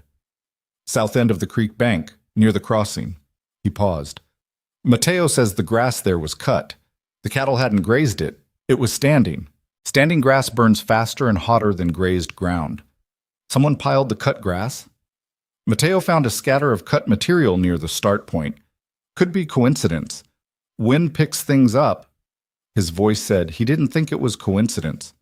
Could be someone walked the creek bank earlier with a scythe and left material that would catch fast when lit. Lark looked at the burned ground. And the rider with the gray horse has been clocking our night movements for 2 weeks. Gideon said nothing. He kicked a piece of charred root with his boot and watched it roll. We held the line, she said. This time. She looked at him. The firelight was dying and the eastern sky was starting to go gray-blue with the beginning of pre-dawn. His face was tired in a way that was old, not from this one night, but from all the nights in the last 11 years that had looked like this. Men watching from a distance. Lines crossed in ways that were designed to be deniable. The slow accumulation of damage that was never quite enough to bring in a sheriff, but was always enough to wear you down. She wanted to say something about that. She didn't find the right words. Get some sleep, she said instead. I'll start the damage assessment at first light. He looked at her for a moment with that careful measuring quality she'd come to know. You should sleep too. You've been up all night. I will. After the assessment. He didn't argue. He knew by now that was the same as having agreed. So she did the damage assessment. She also, in the same morning, walked the south end of the creek bank and found what Mateo had found. The scattered cut grass near the ignition point, already half dispersed by the night wind but visible enough in the right morning light. She took note of the pattern and the position, measured the distance from the cut material to the nearest fence post, and added it to the folder. Evidence of arson wasn't the same as proof of arson. She knew that. But it was the kind of thing that a good lawyer could put in front of a judge, alongside 11 years of boundary fraud and the acquisition history of a man who'd already had one neighbor's barn burn and let the pattern speak for itself. She wrote it up that evening and added it to the folder. The folder was getting substantial now, a record of a sustained campaign against this property that had the weight and specificity of something that would be very difficult to dismiss as a series of unfortunate coincidences. 2 days after the fire, a message arrived from Aldous Firth in Sacramento. Gideon read it at the table and then read it again, which was not his habit. He set it down. He's ready to file, he said. He says the survey documentation is strong enough. He wants to proceed. Lark felt something release slightly in her chest. When? He says 2 weeks. Gideon looked at the message again. He's asking whether we have the original journals and survey sheets secured. He'll need them for the hearing. A sworn surveyor will need to examine the insurance marker records in person and verify the chain of evidence. When is the hearing? 6 weeks from filing. 6 weeks. She did the arithmetic. The filing in 2 weeks, the hearing 6 weeks after that. They needed 8 weeks of uninterrupted custody of the originals. 8 weeks of keeping the documents safe from whatever Rufus Crowe decided to do when he realized the case was actually going to court. He'll know when Firth files, Lark said, within a day or two. The county courts are not a secret. Then we have about 2 weeks before this valley gets significantly more dangerous than it already is. She looked at the folder. And the documents need to stay here until the surveyor comes to examine them. We can't send the originals to Firth. The chain of custody requires they stay in our possession until the hearing. Gideon nodded. He'd already thought through all of this. She could see it in the lack of surprise in his face. Then we protect them here, he said. Yes. She paused. Gideon. He looked at her. That rider, the gray horse. He hasn't passed in 4 days. His expression didn't change, but his eyes shifted slightly. That internal recalibration she'd learned to read. You think he got what he needed. I think he stopped watching because the watching part is done. They looked at each other across the table in the quiet cabin with the autumn wind moving outside the walls, and neither of them said what that meant. They didn't need to. The feed barn burned 11 days later. It was different from the pasture fire. The pasture fire had been a probe, a test of response. The feed barn fire was a statement. It started at 4 in the afternoon when Lark was in the cabin working and Gideon was in the north field with Mateo looking at a section of fence that had come down in the previous night's wind. The barn was at the south end of the compound, 50 yards from the cabin, and it went up fast. Stored hay burns with a particular ferocity, and whoever had set this one had set it well. Multiple ignition points along the base of the south wall, which Lark understood only later when the fire investigators' examination told them what she'd already suspected. She heard it from inside the cabin. Not the fire itself, but the horses. The way they screamed in the adjacent corral when the smell hit them, a sound that was immediately, unmistakably wrong. She was out of the cabin and into the yard before she could form a conscious thought about it, and she saw the south barn wall fully engaged, a sheet of bright climbing flame 15 feet high, with the smoke already turning black at the top where the stored grain was catching. She ran for the water pump. She ran for the bucket line. She did both of those things in quick order, shouting for whoever was in earshot. And Corbett came out of the tack room at a run, and she sent him for the crew while she started on the pumping. But even in those first seconds, even while she was pumping and shouting and thinking about the water pressure and the distance to the barn, she was thinking about something else. The documents, not the copies. The originals. The folder behind the flour tin, the journals stacked against the cabin wall. They were in the cabin, which was 50 yards from a burning barn, and if the fire jumped, if the wind shifted, if the burn became uncontrollable, if someone had planned for exactly this scenario, knowing that a burning barn 50 yards from a cabin would draw every person on the property toward the barn and away from the cabin. She stopped pumping. She handed the bucket to Corbett, who had just arrived. "Keep at it," she said. "Get everyone on the water line." "Where are you going?" She was already running for the cabin. The cabin was clear when she went in. No smoke, nothing on fire, the door still standing open from when she'd run out. She went straight to the provisions shelf, moved the flour tin, pulled the folder. She went to the journals, all 9 of them, and stacked them against her chest. She stood there for 1 second in the middle of the cabin with her arms full of paper and leather and years of careful work and thought. Where? Not the cabin. Not if the fire spread. Not the barn, obviously. The tack room was too close. The chicken yard was exposed. The workshop. There was a small stone-walled workshop at the northwest end of the property, one of the oldest structures on the ranch, built by Gideon's father from Fieldstone, squat and solid and separated from every other building by a wide open yard. Its roof was low-pitched tin, not wood shingle. It was far enough from the barn that a direct jump was nearly impossible, and close enough to the ridge that the wind would carry any spread away from it rather than toward it. She carried the documents across the yard at a run, feeling ridiculous and correct at the same time, smoke in the air, and the sound of the fire behind her and the shouts of men at the water line, and she reached the workshop and pulled the door open and went inside and put the journals and the folder on the stone shelf at the back wall, the furthest point from the door, the furthest point from any window, and stood there for a moment breathing hard in the cool stone-smelling dark. Then she went back to the water line. The feed barn was a total loss. They couldn't save the structure. It was too far gone by the time the full crew assembled, and the water pressure was never going to be adequate for a fire that size. What they could do, and what they did, was prevent the spread. They soaked the ground and the fencing and the adjacent structure walls. They kept the horses clear and the tack room wet. And they stood in a line with buckets and shovels and watched the barn burn down to its frame while the smoke went straight up in a dirty gray column into the October sky. Gideon got back from the north field when the barn was already half gone. He came into the yard on horseback, took in the situation in one long look, and tied the horse to the corral rail and came to stand with the crew. He didn't run around. He didn't shout. He just looked at what was burning and assessed what could still be done and did it, which was keeping the adjacent structures wet and the fire from spreading. When it was over, when the frame had collapsed and the fire was settling into ember and low smoke, he walked the perimeter of the burn and looked at the ground. Lark came and stood beside him. "Multiple ignition points," she said. "South wall, at least 3 that I could see from the start."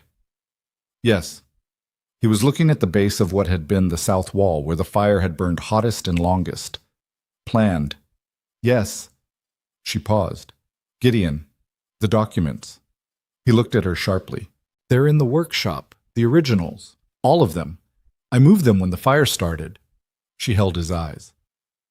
"I thought, if someone set this barn to bring everyone outside and away from the cabin—" Gideon looked at the cabin, then at the workshop, then back at the burned barn frame. He was very still for a moment. "The cabin was empty the whole time," he said. "For about 20 minutes, while everyone was at the fire." She paused. "If someone came in the back while we were at the south end of the compound." He walked to the cabin without another word. She followed. The flour tin had been moved. Not significantly, an inch, maybe 2. Someone who hadn't known exactly what they were looking for might have moved it and not found what was behind it and put it back close enough to where it had been. The hiding spot wasn't a sophisticated one. A person with time and a reason to look for a moment. They came in while we were fighting the barn, he said. Yes. And they found the hiding spot. And found it empty. Lark looked at the shelf. Because I'd already cleared it. He turned and looked at her. She had nothing particular to say about it. She'd made a fast decision under pressure, and the decision had been right, and standing here accepting credit for it felt awkward in a way she couldn't entirely explain. I had a bad feeling, she said. When the barn went up, it was too convenient. It was, he said. We need a better hiding place, something that isn't in this cabin at all. The workshop. For now, but we need to think about the hearing. 6 weeks is a long time to keep documents safe from someone who's already proved he'll burn buildings to get them. Gideon looked at her for a long moment. The afternoon light was coming through the open cabin door, and he was tired, deeply, bone-tired in a way that had nothing to do with the hours spent at the fire line and everything to do with 11 years of exactly this kind of thing. She could see it in the way he stood, the weight of it, the way a man looks when he has been bracing against something so long that the bracing has become the posture. I need to write to Firth tonight, he said. I need to tell him what happened here and ask him to accelerate the filing if at all possible. He paused. And I need to tell Mateo to put every available man on perimeter watch beginning tonight. Yes. And I need to tell you something. He stopped. She waited. When this started, he said, choosing his words slowly, I told you there was a complicated situation. I told you what I needed and what I could offer at the end of it. He looked at the displaced flour tin. I didn't tell you how dangerous it was. Not fully. He met her eyes. I should have. Lark considered that. I would have come anyway, she said. That's not the point. I know what the point is. She looked at him steadily. The point is that you feel responsible for the risk I'm in. She paused. The risk was already here when I arrived. You didn't create it. You've been living in it for 11 years. She turned toward the door. I'm going to get Corbett to help me rig a proper lock for the workshop. And then I'm going to eat something because I haven't eaten since breakfast. She stopped in the doorway. Write your letter to Firth. She went out. She was in the yard before she let herself feel the full extent of what the afternoon had cost her. The shaking in her hands that she hadn't let show, the residual smell of smoke deep in her hair and her coat, the precise moment when she'd stood in the burning compound with her arms full of journals and felt for the first time since arriving at this valley like she was genuinely afraid.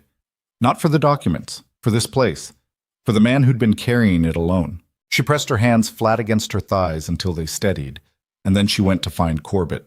Well, that night, after the letter to Firth was written and sealed, and after Mateo had posted 2 men at the south perimeter and 1 at the road junction, Gideon came to the workshop where Lark was making the lock adjustment with Corbett. Corbett finished the last screw on the bracket and tested the hasp and declared it solid and went to his bunk. Gideon came inside the workshop and looked at the journals on the stone shelf. He picked up the last one, the 8th journal, the one with the sketch on page 47. He stood there holding it for a moment. My father's handwriting, he said. Not to Lark specifically, just saying it. She was coiling the leftover wire from the lock job. She let him have the silence. He knew it would come to this, Gideon said. The insurance markers, the sealed notations. He built this whole system expecting someone to come for it eventually, and he spent the last years of his life watching them come and not being able to stop it. He set the journal back on the shelf. He died thinking he'd failed. He didn't fail, Lark said. He built you a case. It just took the right person to find it. Gideon looked at her. That's not nothing, she said. Leaving something that actually works. That's not failure. He stood in the doorway of the stone workshop, the night behind him, and he looked at her in the way he sometimes looked at things he was deciding how much to trust. Then he said, No, I suppose it's not. He left. She stayed in the workshop long enough to check the shelf one more time, to verify the lock, to look at the stack of journals in the dark stone room that smelled of old iron and dry wood and the cold of the season coming on. 9 journals, a sketch on page 47, a triangle with a dot in the center. Somewhere in the valley, Crow's men were watching, maybe at the road junction, maybe closer. She didn't know exactly where the next thing would come from or what shape it would take. But the documents were intact, and the case was 10 days from being filed, and she was still here. She locked the workshop door behind her and walked back to the cabin through the dark. Firth filed the case on a Wednesday morning, 9 days after the feed barn burned. Gideon got word by messenger that afternoon, a brief note in Firth's careful hand confirming that the Voss land claim had been formally entered with the Sacramento District Court, that a hearing date had been set for 6 weeks out, and that a registered surveyor named Clement Boaz would arrive at the ranch within the week to examine the original documents and the insurance marker posts in person. Firth had written one additional line at the bottom, below his signature. Proceed with caution. These things have a way of stirring before they settle. Gideon read the letter twice and handed it to Lark without comment. She read it, set it on the table, and said, "How long before Crow knows?" "He may already know. Firth filed in the morning, court clerks talk by afternoon." Gideon looked at the window. The November light was thin and flat, the sky the color of old ash. "I'd say we have until tomorrow before it reaches him. Maybe tonight." They sat with that for a moment. "Mateo," she said, "I'll talk to him this evening." He picked up the letter and folded it carefully. "Boaz comes this week. We need the originals accessible but secured. The workshop lock is solid. Boaz will need to examine the insurance markers on the ridge, too. That means at least half a day out on the north fence line, both of us with him." She paused. "That leaves the ranch short." "I know. We can't all be on the ridge at the same time. If Crow decides that's his window—" "I know, Lark." He said it quietly, not cutting her off, just acknowledging that they were both running the same calculations and arriving at the same uncomfortable answers. "We'll figure out the logistics when Boaz arrives, and we know his specific requirements." She didn't push further. She went back to the table and her work. But for the rest of that evening, she found it difficult to concentrate, the sentences in the documents swimming slightly when she tried to read them, her mind moving ahead to the 6 weeks between now and the hearing and the shape of what could happen in that gap. Firth had warned them. These things have a way of stirring before they settle. She understood what that meant. She'd been watching Rufus Crow's methods for 2 months, and she understood them with a clarity that was neither comfortable nor particularly useful on its own. Understanding what a man was capable of was not the same as being able to stop him. She went to bed before the lamp ran out of oil. She lay on the narrow bed in the dark and listened to the wind move down the ridge, and she thought about her father's porch and the $40, and the morning she'd climbed into Doyle's wagon. She thought about that version of herself, 22, furious, watching the Oak Ridge swallow everything she'd ever known, and tried to locate the distance between that person and this one. It wasn't as large as she might have expected. Same hands, same temper kept carefully below the surface.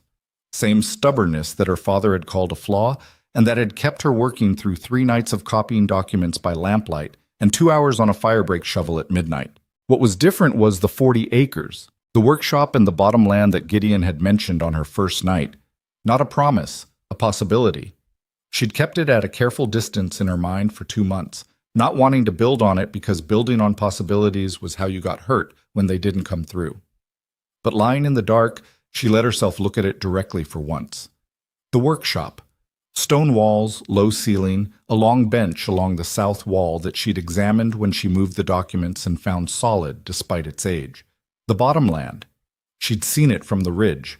A flat 40-acre section along the creek tributary, heavy soil, good water access. A woman with tools and material and 40 acres of good bottom land could build something that was entirely her own. She turned onto her side and told herself to sleep. She almost managed it. Clement Boaz arrived on a Thursday, 4 days after the filing. He was not what Lark expected. She'd pictured a surveyor as a dry, meticulous sort of man, all instruments and precise language. Boaz was meticulous, certainly. She could see that in the way he organized his kit on the cabin table, every tool in a specific position, the surveying chain wound with a particular care. But he was also large, broad-shouldered, with a red-gray beard and hands like a blacksmith's, and he had a way of looking at the landscape that was almost hungry, like a man who genuinely loved what the physical world told him when he paid it proper attention. He shook Lark's hand when Gideon introduced them, which not all men did, and he said, "You're the one who found the insurance markers from the journal sketch." Yes. Good work. Most people look at a hand-drawn sketch from 15 years back and see a picture. You saw a location. He picked up his surveying chain and tested the hook. Show me the... They spent the morning in the cabin. Boaz went through the journals with the thoroughness of a man who respected primary documents. He wore clean cotton gloves to handle the older pages, which Lark had not anticipated, and he examined the triangle and dot notation with a magnifying lens and made notes in a ledger that he'd brought specifically for this examination. He asked questions about the notation system, about the dates, about the chain of custody since Gideon's father's death. Gideon answered everything directly and without embellishment, which was the right approach with a man like Boaz. Lark could see that Boaz was the kind of professional who made up his mind quickly when he heard hedging and didn't usually make it up in your favor. When they finished with the journals, Boaz sat back and looked at the sequence of county amendment filings that Lark had charted. He was quiet for a long time. 14 feet in the First Amendment, he said. Yes. And the cumulative drift is 62 feet over the full boundary length. Over approximately 4,000 linear feet of boundary, yes. He looked at her chart. This is very clean documentation. The source material was clean. I followed the thread. Boaz looked at Gideon. Your lawyer told me the case was solid. I don't usually agree with lawyers in advance of my own examination. He closed his ledger. Let's go look at the posts. The ridge walk took most of the afternoon. Boaz was thorough in a way that cost time. He didn't just look at each insurance marker. He measured from it to 3 independent fixed points, recorded the elevation, examined the wood aging and the chisel stamp with the magnifying lens, and made detailed notes before he would move on. Lark had expected to find this process tedious. She didn't. Watching a competent person work carefully was its own kind of satisfaction. They found all 3 posts exactly as they'd found them before. All 3 had the chisel stamp. All 3 verified against the original survey coordinates within acceptable tolerance. Boaz explained what that meant, running through the arithmetic with a precision that made Lark follow every step. On the way down as the sun was going low, Boaz said to Gideon, "These posts establish the original boundary with independent physical verification that predates every county amendment on file. There is no legitimate survey interpretation that puts the eastern boundary where Crow's claim says it is." He paused for a moment. "I've been doing this work for 22 years. I've seen a lot of boundary disputes. Some of them are genuinely ambiguous. This one is not." Gideon said, "Will you testify to that?" "That's why Firth hired me."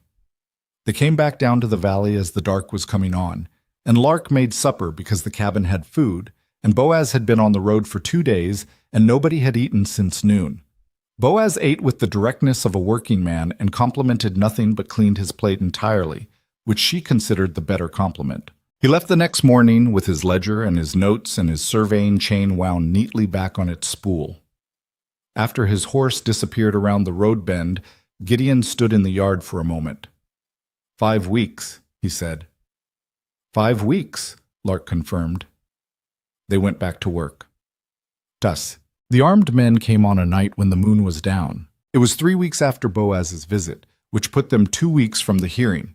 Mateo had kept the perimeter watch going, 2 men on the south line every night, 1 at the road junction, but the north approach, the ravine system that cut down from the ridge above the Quinland, had been watched less consistently. It was rough country up there, steep and loose-footed, and Mateo had assessed it as too difficult for a serious approach. Lark had noted the assessment and not disagreed because she hadn't had a better argument at the time. She had a better argument now, hearing the horses in the ravine at 2 in the morning. She was awake when she heard them. She'd been sleeping badly for the past week, the kind of shallow, fragmented sleep that happened when the background tension in your life got elevated enough to keep part of your brain running even when the rest of it was down. She heard the horses, and she was at the window in seconds, and she could see nothing because the moon was down and the night was as dark as it got in that valley. But she could hear the careful movement of animals being walked slowly over rough ground, and she could hear the murmur of voices keeping themselves very low. North side. The ravine. More than 2 horses. The sound was layered. Multiple animals. She counted what she thought was 4 or 5 before she stopped counting and started moving. She pulled on her boots and coat and took the iron fire poker from beside the stove, not because it was an effective weapon against armed men, but because it was something and nothing was worse, and went to the barn at a run. Gideon was already awake. She nearly ran into him in the dark of the barn doorway, and she grabbed his arm before she understood who it was. "North Ravine," she said, dropping her voice to almost nothing. 4 or 5 horses. They're coming down." "I heard them." He had a rifle. He moved past her into the yard and stopped, listening. The sounds from the ravine were clearer now. They weren't trying to be silent anymore. They'd gotten past the rough section and hit the flat ground at the ravine mouth, and the horses had picked up pace. Lark counted again. 4 horses. 4 riders. Moving toward the cabin at a steady walk that would become a run if they decided to. "Mateo," she said. "His men are on the south line. They won't hear this until it's over." Gideon was already moving toward the north end of the compound. He stopped and looked back at her. "Go to the workshop. Lock the door." "No." "Lark, you have 1 rifle and 4 men coming down from the ridge," she said. "Lock the workshop door and then what? You hold them off alone?" She took a breath. "What do they want?" He was quiet for a second. "The documents, or me. Possibly both. They're not here to kill you. If they were here to kill you, they'd have come faster and louder." She was thinking as she talked, moving her mind through the layout of the compound the way she'd moved through it every day for 3 months. They want the documents, and they want to hurt the case. If they can take the originals before the hearing, the workshop. Yes. If they know about the workshop, she stopped. They searched the cabin. They didn't find anything. They might not know about the workshop move. Or they might. The riders were visible now, dark shapes at the north end of the compound, coming in through the gap where the feed barn had stood before it burned. 4 of them. Big men, moving with the confidence of people who'd assessed the situation and decided it was manageable. One of them had a rifle across his saddle. The others, she couldn't see clearly. Gideon raised his own rifle. "Who are you?" he called out, loud, steady, no tremble in it. The lead rider pulled up. The others stopped behind him. Silence for a moment. "We don't want trouble," the lead man said. His voice was flat and practiced. A man who said that sentence for a living. "We're here to collect certain documents that belong to a client of ours. Hand them over and we leave." "Documents on this property belong to this property," Gideon said. "You're trespassing. You need to turn those horses around. We need to do that less than you think." The man moved his horse forward 2 steps. "There's 4 of us and 1 of you, Mr. Voss. Be smart about this." "There's 2 of us," Lark said. Every head turned toward her. She was standing into the corner of the cabin, not in the open, using the corner for cover in the way she'd been calculating since the riders came into view. The fire poker was useless, and she knew it. What she had was a position and a voice and 4 months of knowing this compound in the dark, as well as she knew anything. "2 of us," she repeated, "and 1 of you has a rifle pointed at the center of his chest from 30 feet. The man with the rifle on his saddle went very still. It was not true. Gideon's rifle was pointed at the lead man, but it was dark, and she was at the corner, and her silhouette against the cabin wall could have been holding anything, and the man with the rifle on his saddle had just been told otherwise, and he was doing the arithmetic. "Lark," Gideon said, a warning in her name. "Don't push this further than it goes." She ignored it. "You came for documents," she said to the lead rider. "They're not in the cabin. You already checked the cabin 3 weeks ago." She let that land.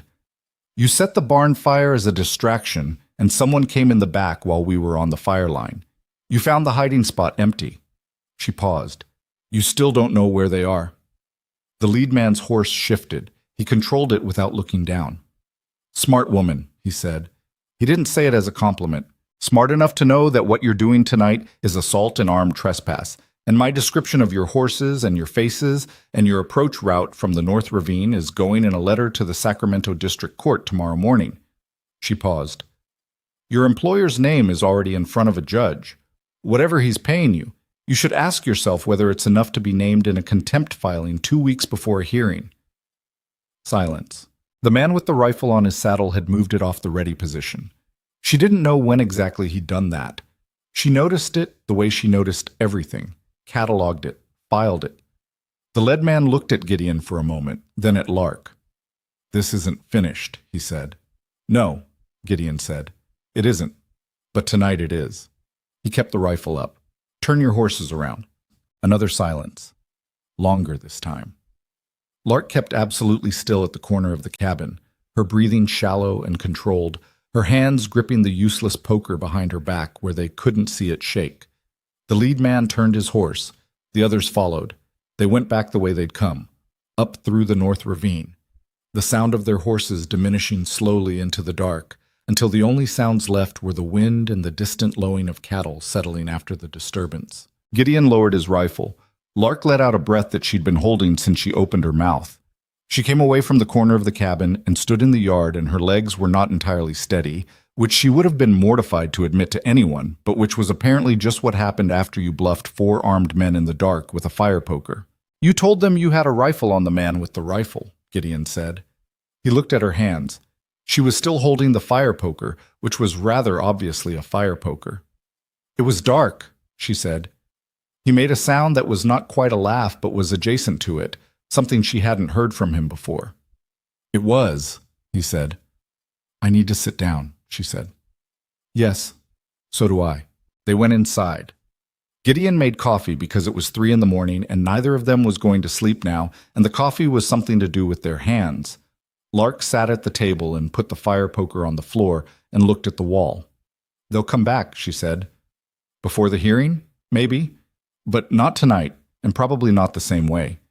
He set the coffee down in front of her. You called their bluff. I had no cards. I was bluffing about bluffing. I know. It still worked. He sat across from her. You named their methods. The barn fire, the cabin search. You told them we knew exactly what they'd done and that it was already documented and that it was going in front of a judge. He looked at his coffee. That changes the calculation for them. They came here tonight thinking we were scrambling. You told them we weren't. Crow will know by tomorrow. Yes. And Crow is not the 4 men on horses. Crow is the man who sends them. She wrapped her hands around the coffee cup. He might try something more direct. Or he might decide the hearing is a lost cause and pull back. Gideon paused. He's not stupid. He's been running this for 11 years precisely because he's patient and methodical. If he sees the case clearly, if he calculates that pressing harder just adds criminal exposure to a land case he's going to lose, you think he'll stand down? I think there's a chance. He met her eyes. I also think you should sleep in the workshop for the next 2 weeks. She looked at him. Not, he stopped, tried again. For safety. The workshop is stone. It locks from the inside now. If something happens while I understand, she said. I'll have Mateo put a man on the North Ravine from tonight forward, and I'm writing to Firth tomorrow about what happened, every detail. I'll write the description of the riders and their horses. She thought of the letter she'd cited to the lead man. We should actually send it, not as a bluff. Yes. He looked at his coffee. Lark. What? Tonight. What you did at the corner of the cabin. He paused. I've been fighting this alone for a long time. I'd stopped thinking about it as something 2 people could do. She waited to see if there was more. I'm saying thank you, he said. Badly, probably. You're saying it fine, she said. She picked up her coffee and they sat in the quiet cabin with the cold pressed against the windows and the valley dark and still outside. And after a while the silence between them had the quality it sometimes got in the late evenings. Not empty, not requiring anything to be done with it. Just 2 people in the same room after something hard, drinking bad coffee, and not needing to make it into more than it was.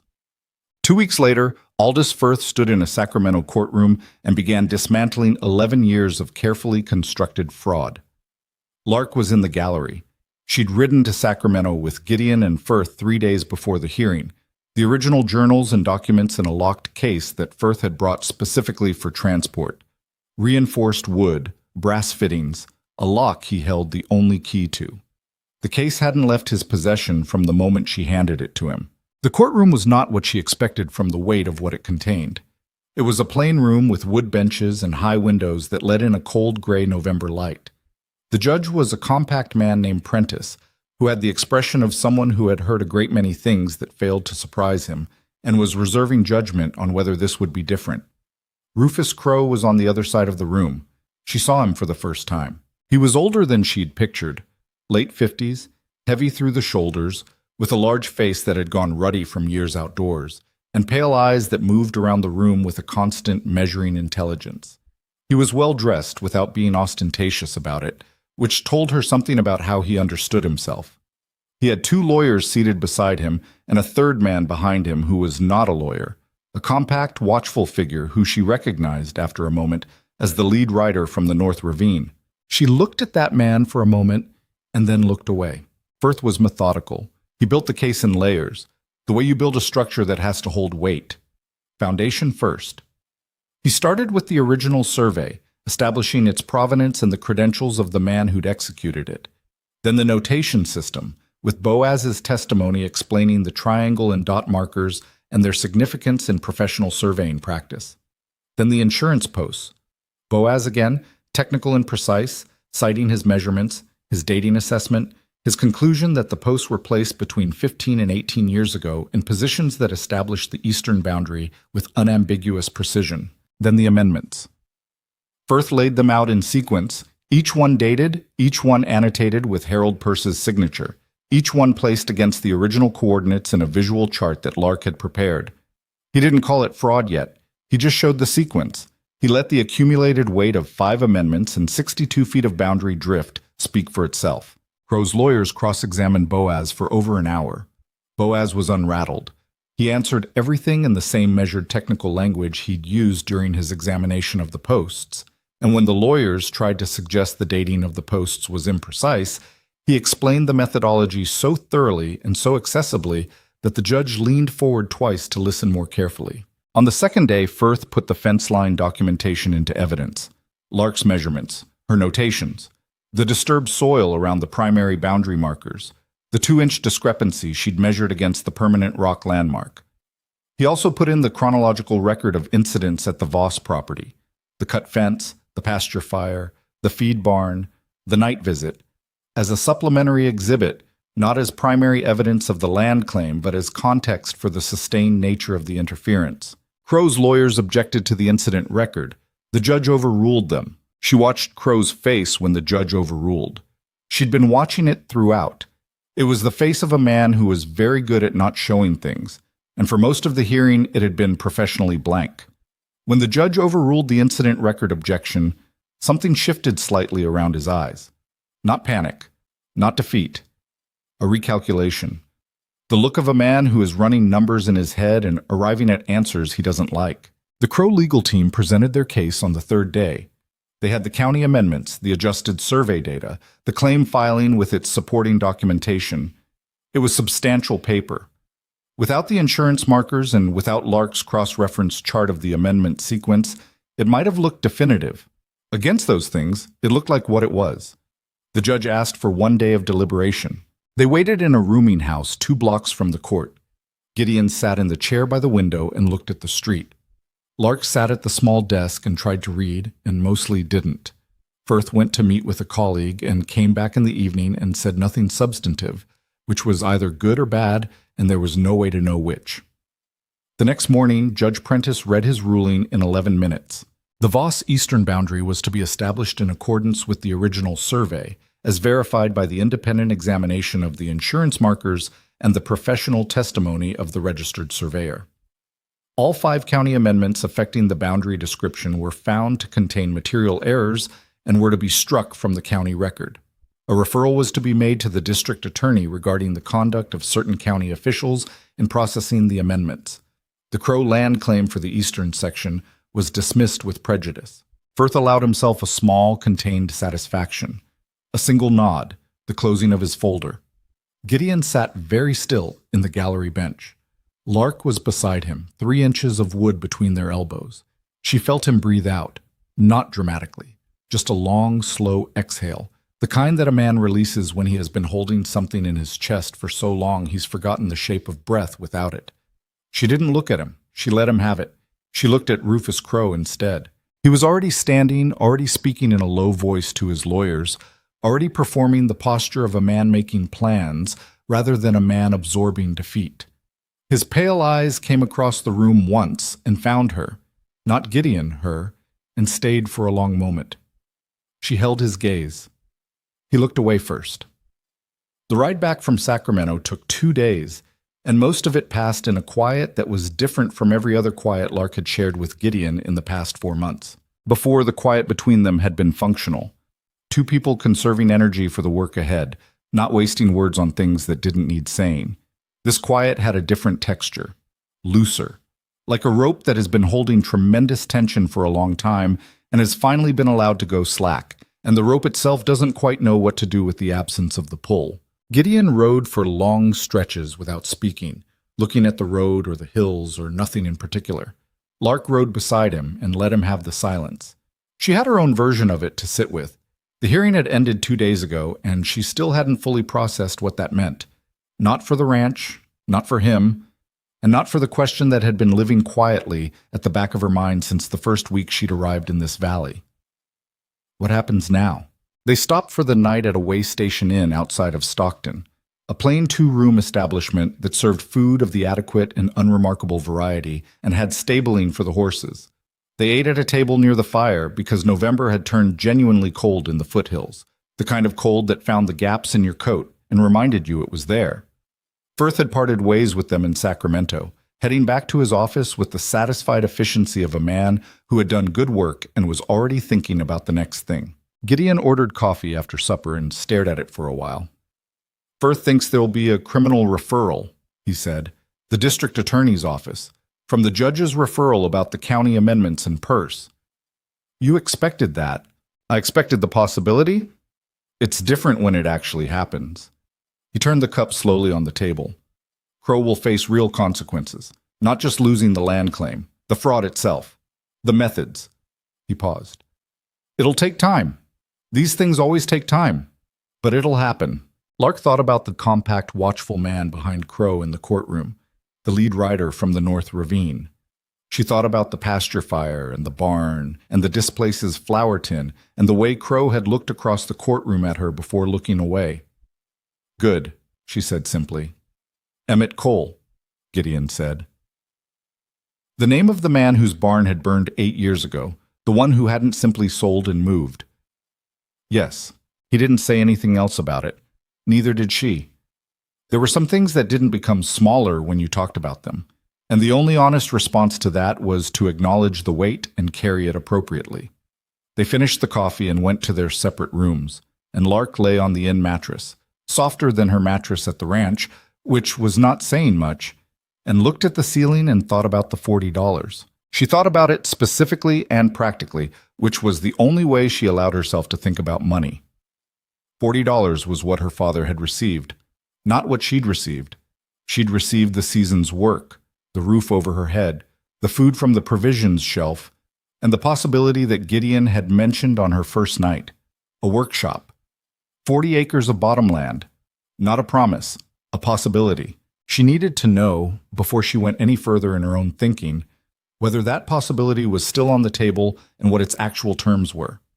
She needed to ask directly, which was the only way she knew how to do things, but which required a particular kind of steadiness she wasn't entirely sure she had tonight, with the court ruling fresh and the road dust still in her hair and 4 months of accumulated unsaid things pressing against the back of her throat. She would ask tomorrow, on the road, in daylight, where everything was cleaner. She turned onto her side and told herself to sleep. This time she managed it. She asked the next morning, an hour out of Stockton on the road back into the foothills. They were riding through open country, the hills still gold with dry autumn grass, the sky a clear, pale blue that was beautiful in the detached way that good weather always was, regardless of what was happening beneath it. She said, I need to ask you about the arrangement you mentioned my first night. Gideon looked over at her. The workshop and the bottom land. Yes. You said it was a possibility, not a promise. It depended on how things went. She kept her eyes on the road. Things have gone. I want to know what the possibility looks like now. He was quiet for a moment, not the evasive kind of quiet, the considering kind. I should have been clear about it from the beginning, he said. What does that mean? It means I told you it was a possibility because I didn't want to make a promise I couldn't keep if the case went wrong. But I'd already decided, before you'd been there 2 weeks, that you'd earned more than a season's wage. He paused. The workshop is yours. The 40 acres is yours. The deed transfer is something Firth can handle when we're back, if you want him to. Lark kept riding. The road bent slightly north, and the foothills opened up ahead, a long familiar view of the kind of country she'd known her whole life. I want him to, she said. All right. Another silence, but not an uncomfortable one. There's something else I want to say, Gideon said, and his voice had the particular deliberate quality it got when he was about to say something he'd been preparing. The way this season went, what you did, what you found, how you held that ranch together when I couldn't be in 3 places at once. He paused. I've been thinking about the word partnership. What it would mean in a practical sense. Not as an obligation, not because I owe you something, but because what I built alone is considerably less than what we built together these past 4 months, and I'm not interested in pretending otherwise. Lark considered what he was saying and what he wasn't saying, and how much of the unsaid she was willing to address out here on a public road with 40 miles still to go. One thing at a time, she said. The deed transfer first. Yes. After that, we can talk about what partnership looks like. That's fair.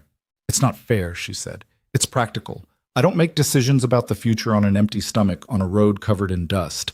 I make them after I've slept in my own bed and thought about them properly. He almost smiled. She could see it at the corner of his mouth. Not quite there, but approaching. Your own bed being in the cabin. My own bed being wherever I decide to put it, she said, which is currently the cabin. This time he did smile.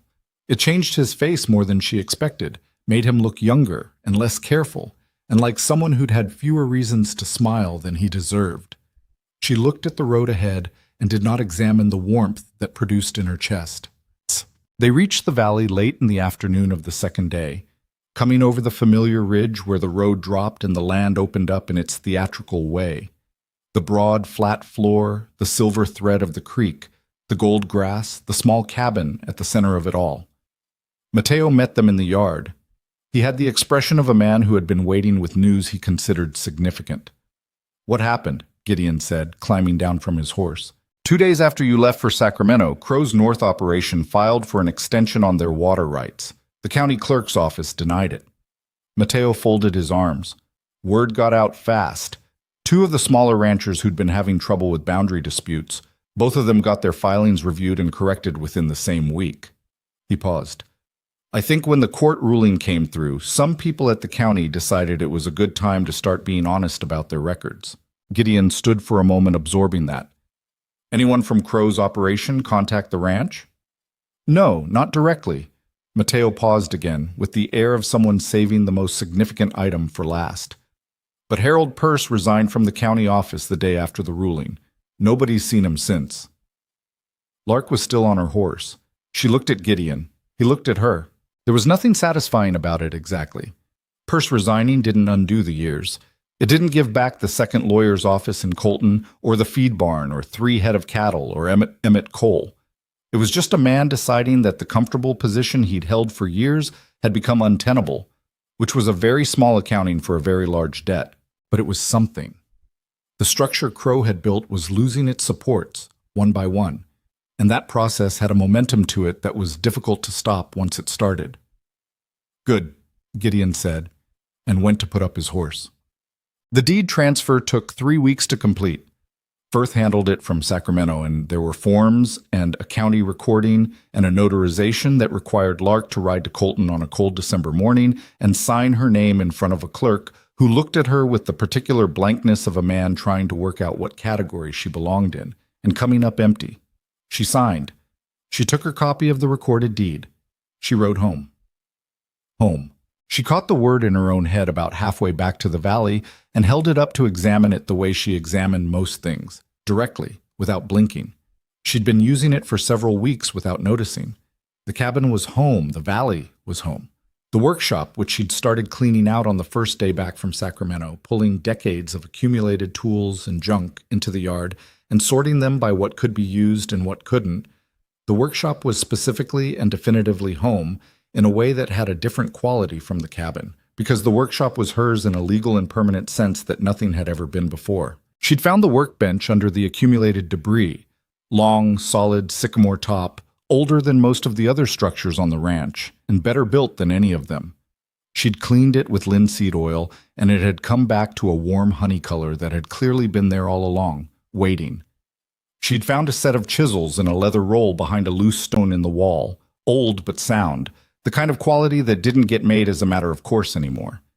She'd started building a table, not because anyone needed a table, because she had wood from the salvaged barn frame that Gideon had offered her, and she had tools, and she had a workbench, and she had, for the first time in her 22 years, evenings that belonged entirely to her, hours that no one had prior claim on, time that didn't belong to a father who'd sell it for $40 without asking her opinion.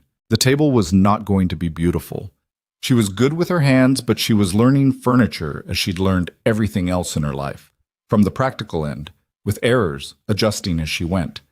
The first joint she cut was slightly off, and she had to recut it, which wasted a piece of timber she couldn't replace. The second was better. The third was what she'd meant the first one to be. Gideon had come to the workshop doorway one evening and looked at the work in progress on the bench without saying anything. "It's not done," she said. "I wasn't going to say anything about it. You have a face." "I was thinking it looks like a table," he said, "which is what you said you were making. It has uneven legs." "By how much?" "1/8 of an inch on the northeast leg." He looked at the table. "That's not an uneven table. That's a table with character." She gave him a look. "I mean it," he said, and he did mean it. She could tell by now when he was being straightforward and when he was managing something. He was being straightforward. "My father built the kitchen table in the cabin himself. It has a 3-inch crack down the center from when the wood dried wrong, and he never got around to filling it properly. I've eaten at it every day for 23 years. Lark looked at her table. 1/8 of an inch. Character. "Go away," she said. "I'm working." He went away, and she heard him laughing. Quietly, not at her expense, just the sound of a man who was finding the world slightly more bearable than usual. She went back to the table leg and did not smile. She almost managed it. December brought the stolen cattle back, not Crow's doing, or rather, not directly. The 3 head that had drifted through the cut fence in October had been pastured on the Quinn land, which had changed hands twice in the intervening months, as Crow's financial situation began contracting with the pressure of the criminal investigation and the failed land claim. The new holder of the Quinn land, a straightforward hay farmer from the valley north of Colton, had contacted Mateo about some branded cattle grazing his property and arranged a return without incident. Mateo brought them in on a cold Tuesday and reported to Gideon with the factual satisfaction of a man who likes it when things are accounted for properly. 3 head. The full count restored. Gideon wrote it into the ledger and told Mateo to let the crew know, because the crew had spent October and November knowing there were 3 head unaccounted for, and that kind of open tab wore on working men. The news of Rufus Crow's situation continued to arrive in pieces over the weeks that followed, the way large things tend to disassemble.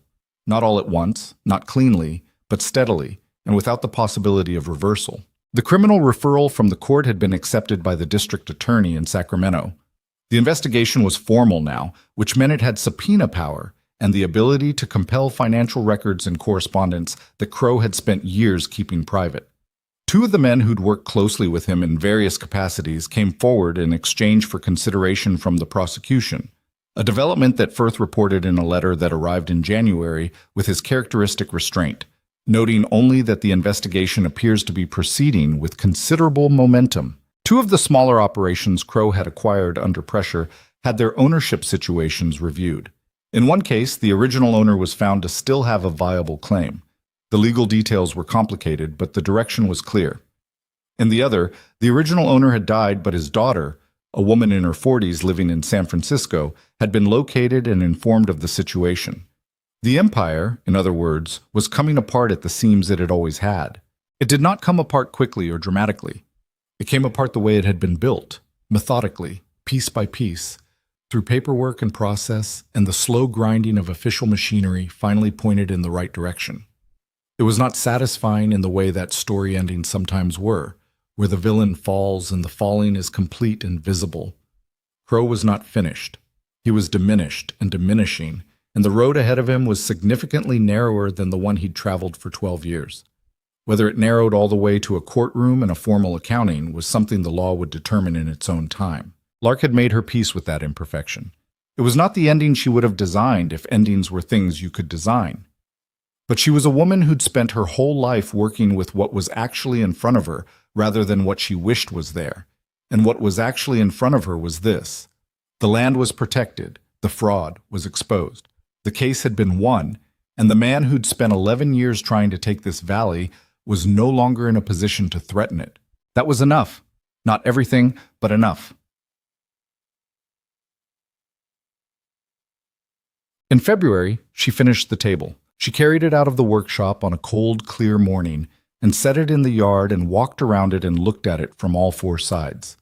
It was a plain table, rectangular, sycamore, with a shelf below the top surface and square-cut legs and joints that were not perfect but were solid. The northeast leg was 1/8 of an inch shorter than the others, which she'd addressed with a small wood shim rather than recut the leg, because recutting the leg at this stage would have taken 1/4 inch and changed the whole proportion. She stood looking at it. It was the first piece of furniture she'd made entirely with her own hands, from salvaged timber, in a workshop she owned, on land she held the deed to. She had made other things in her life. She had repaired things and maintained things and kept things running that would have failed without her attention. But she had never made something from nothing that was entirely, unconditionally hers. The table had character, as Gideon had said. It had 1/8 of an inch honest imperfection and joints that had been cut correctly the third time, and a surface that had been sanded until it was smooth in the way that sycamore gets when you do the work properly. Not glass smooth, but alive, the grain raised slightly, the wood warm in the winter morning light. She pulled over a stump and sat down and looked at it for a while. Gideon came out of the barn and stopped when he saw her sitting in the cold yard. He looked at the table. He came over and stood beside it and ran his hand flat across the surface the way a person does when they're checking the work is real. "It's done," she said. "Yes." He straightened. "It's good, Lark." She looked at it.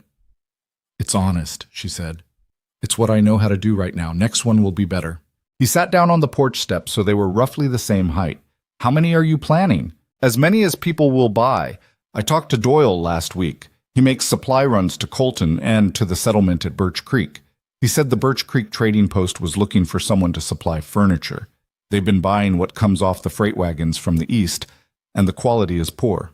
She looked at the table. "I can make better than poor, and I can price it fairly if I'm not paying freight from 6 states away." Gideon was quiet for a moment. "You've thought this through."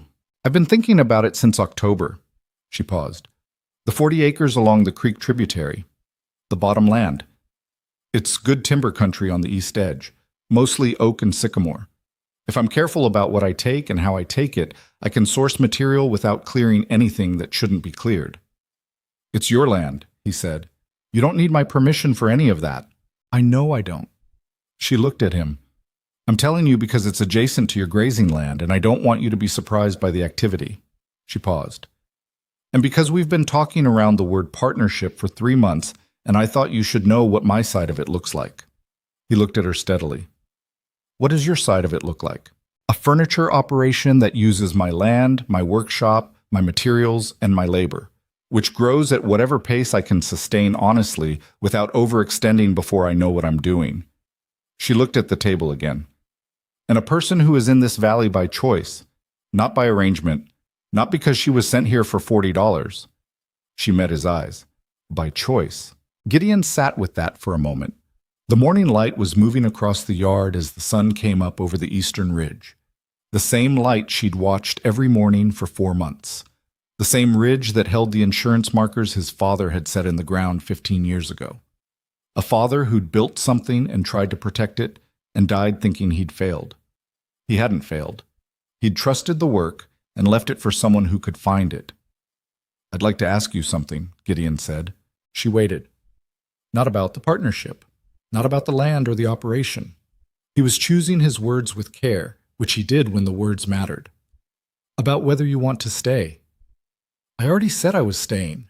"Staying is different from—" He stopped. "I mean more than the workshop and the deed and the work. I mean—" He looked at the table because apparently looking at the table was easier than finishing the sentence, which she found humanly understandable. "I've been alone in this valley for 11 years. I made my peace with it. Or I told myself I had." He looked up at her. I don't want to make my peace with it again. Lark looked at him for a long moment. This man who slept in a barn to give her the house, who'd been carrying his father's war for a decade without any, and whose face changed completely when he did, and who had said my father would have liked you on a ridge in October, like it was a simple observable fact. She was 22 years old, and she'd been told her entire life what she was worth and what she was for, and every version of that accounting had left her out of the room when the decision was made. This was the first time anyone had asked her directly. "I'm staying," she said. "Not because of the land or the work, because I want to." She paused. "That's the first time in my life I've been able to say that about a place. I'm not going to waste it." He nodded. A slow, certain nod. The kind that meant something had settled, not as a resolution to a conflict, but as a foundation being established. "Good," he said. "Good," she said. They sat in the cold February morning with the table between them, plain and honest and imperfect, the sycamore grain warm in the winter light. In the pasture, the cattle were moving toward the creek in the morning way they had, unhurried, the grass silver with frost. Mateo's voice carried from the north fence where the crew was starting the morning work. The valley was ordinary and extraordinary in the same moment. She had learned to hold both of those things at once. Yultan. Here is what I think about. When I think about this story, I think about the $40. Not as a wound, although it was one, as a fact that revealed something true about the world Lark lived in. A world that had very specific ideas about what a woman's work was worth and who got to decide. Her father didn't sell her out of cruelty. He sold her out of the ordinary human failure of treating a person as a resource instead of a person. That failure is not spectacular. It is not villainous in the way that Rufus Crowe was villainous. It is smaller and more common, and in some ways harder to name. What Lark did with the $40, this is what I keep returning to. She didn't spend her season trying to undo it, or escape it, or pretend it hadn't happened. She carried it forward into the work and let the work change what it meant. By the end, the $40 that purchased her labor had become the deed to 40 acres of bottomland and a stone workshop and a table made from salvaged timber with an eighth of an inch imperfection in the northeast leg. She didn't transform the $40 into something beautiful. She built something real with it. I think about Gideon's father, too. A man who surveyed every inch of his own land and hid the evidence in journals no one thought to read properly for 15 years. He died thinking he'd lost. He left behind a case that just needed the right eyes to find it. There's something in that worth sitting with. The idea that the work you do in careful obscurity, the detailed patient work that no one applauds, sometimes matters most in ways you'll never get to see. And I think about what it costs to fight something slowly. Rufus Crowe didn't build his empire in a day. He built it 14 feet at a time, over years, through the patient accumulation of small corruptions that individually looked almost harmless. That's how a lot of damage is done. Not in one dramatic act, but in a series of small ones that are each deniable on their own. Gideon fought back the only way he could, by preserving the truth, documenting everything, waiting for the right piece to fall into place. 11 years is a long time to wait. Most people couldn't sustain it. He wasn't a hero in the conventional sense. He was a stubborn, solitary, careful man who refused to give up on a thing his father built, even when giving up would have been easier. That stubbornness is not glamorous. It doesn't make good speeches, but it is the thing that kept 6,000 acres out of the hands of someone who would have stripped them of everything worth having. And it's the thing that was still there when Lark arrived. The larger truth this story tells me, the one I carry out of it, is this. Belonging is not given. It is built. It is built the way Lark built that table, from salvaged material, with imperfect joints, corrected and recorrected until the thing is solid enough to hold weight. No one handed her the valley. No one handed her the workshop or the deed or the right to say I'm staying because I want to. She earned it by doing the work that needed doing, by paying attention when no one else was, by running toward a burning barn when every sensible instinct said to run the other way. She was worth more than $40. She always was. She just had to find the place where she could prove it to herself. That place was a valley in the California foothills, 6,000 acres of grassland and creek water and difficult history, owned by a man who slept in a barn and carried his father's war and didn't know yet what the right pair of eyes would find in a stack of old journals. It was not a perfect place. It had burned pasture and a missing feed barn and an eighth of an inch table leg and 11 years of old wounds in the soil. It was exactly enough.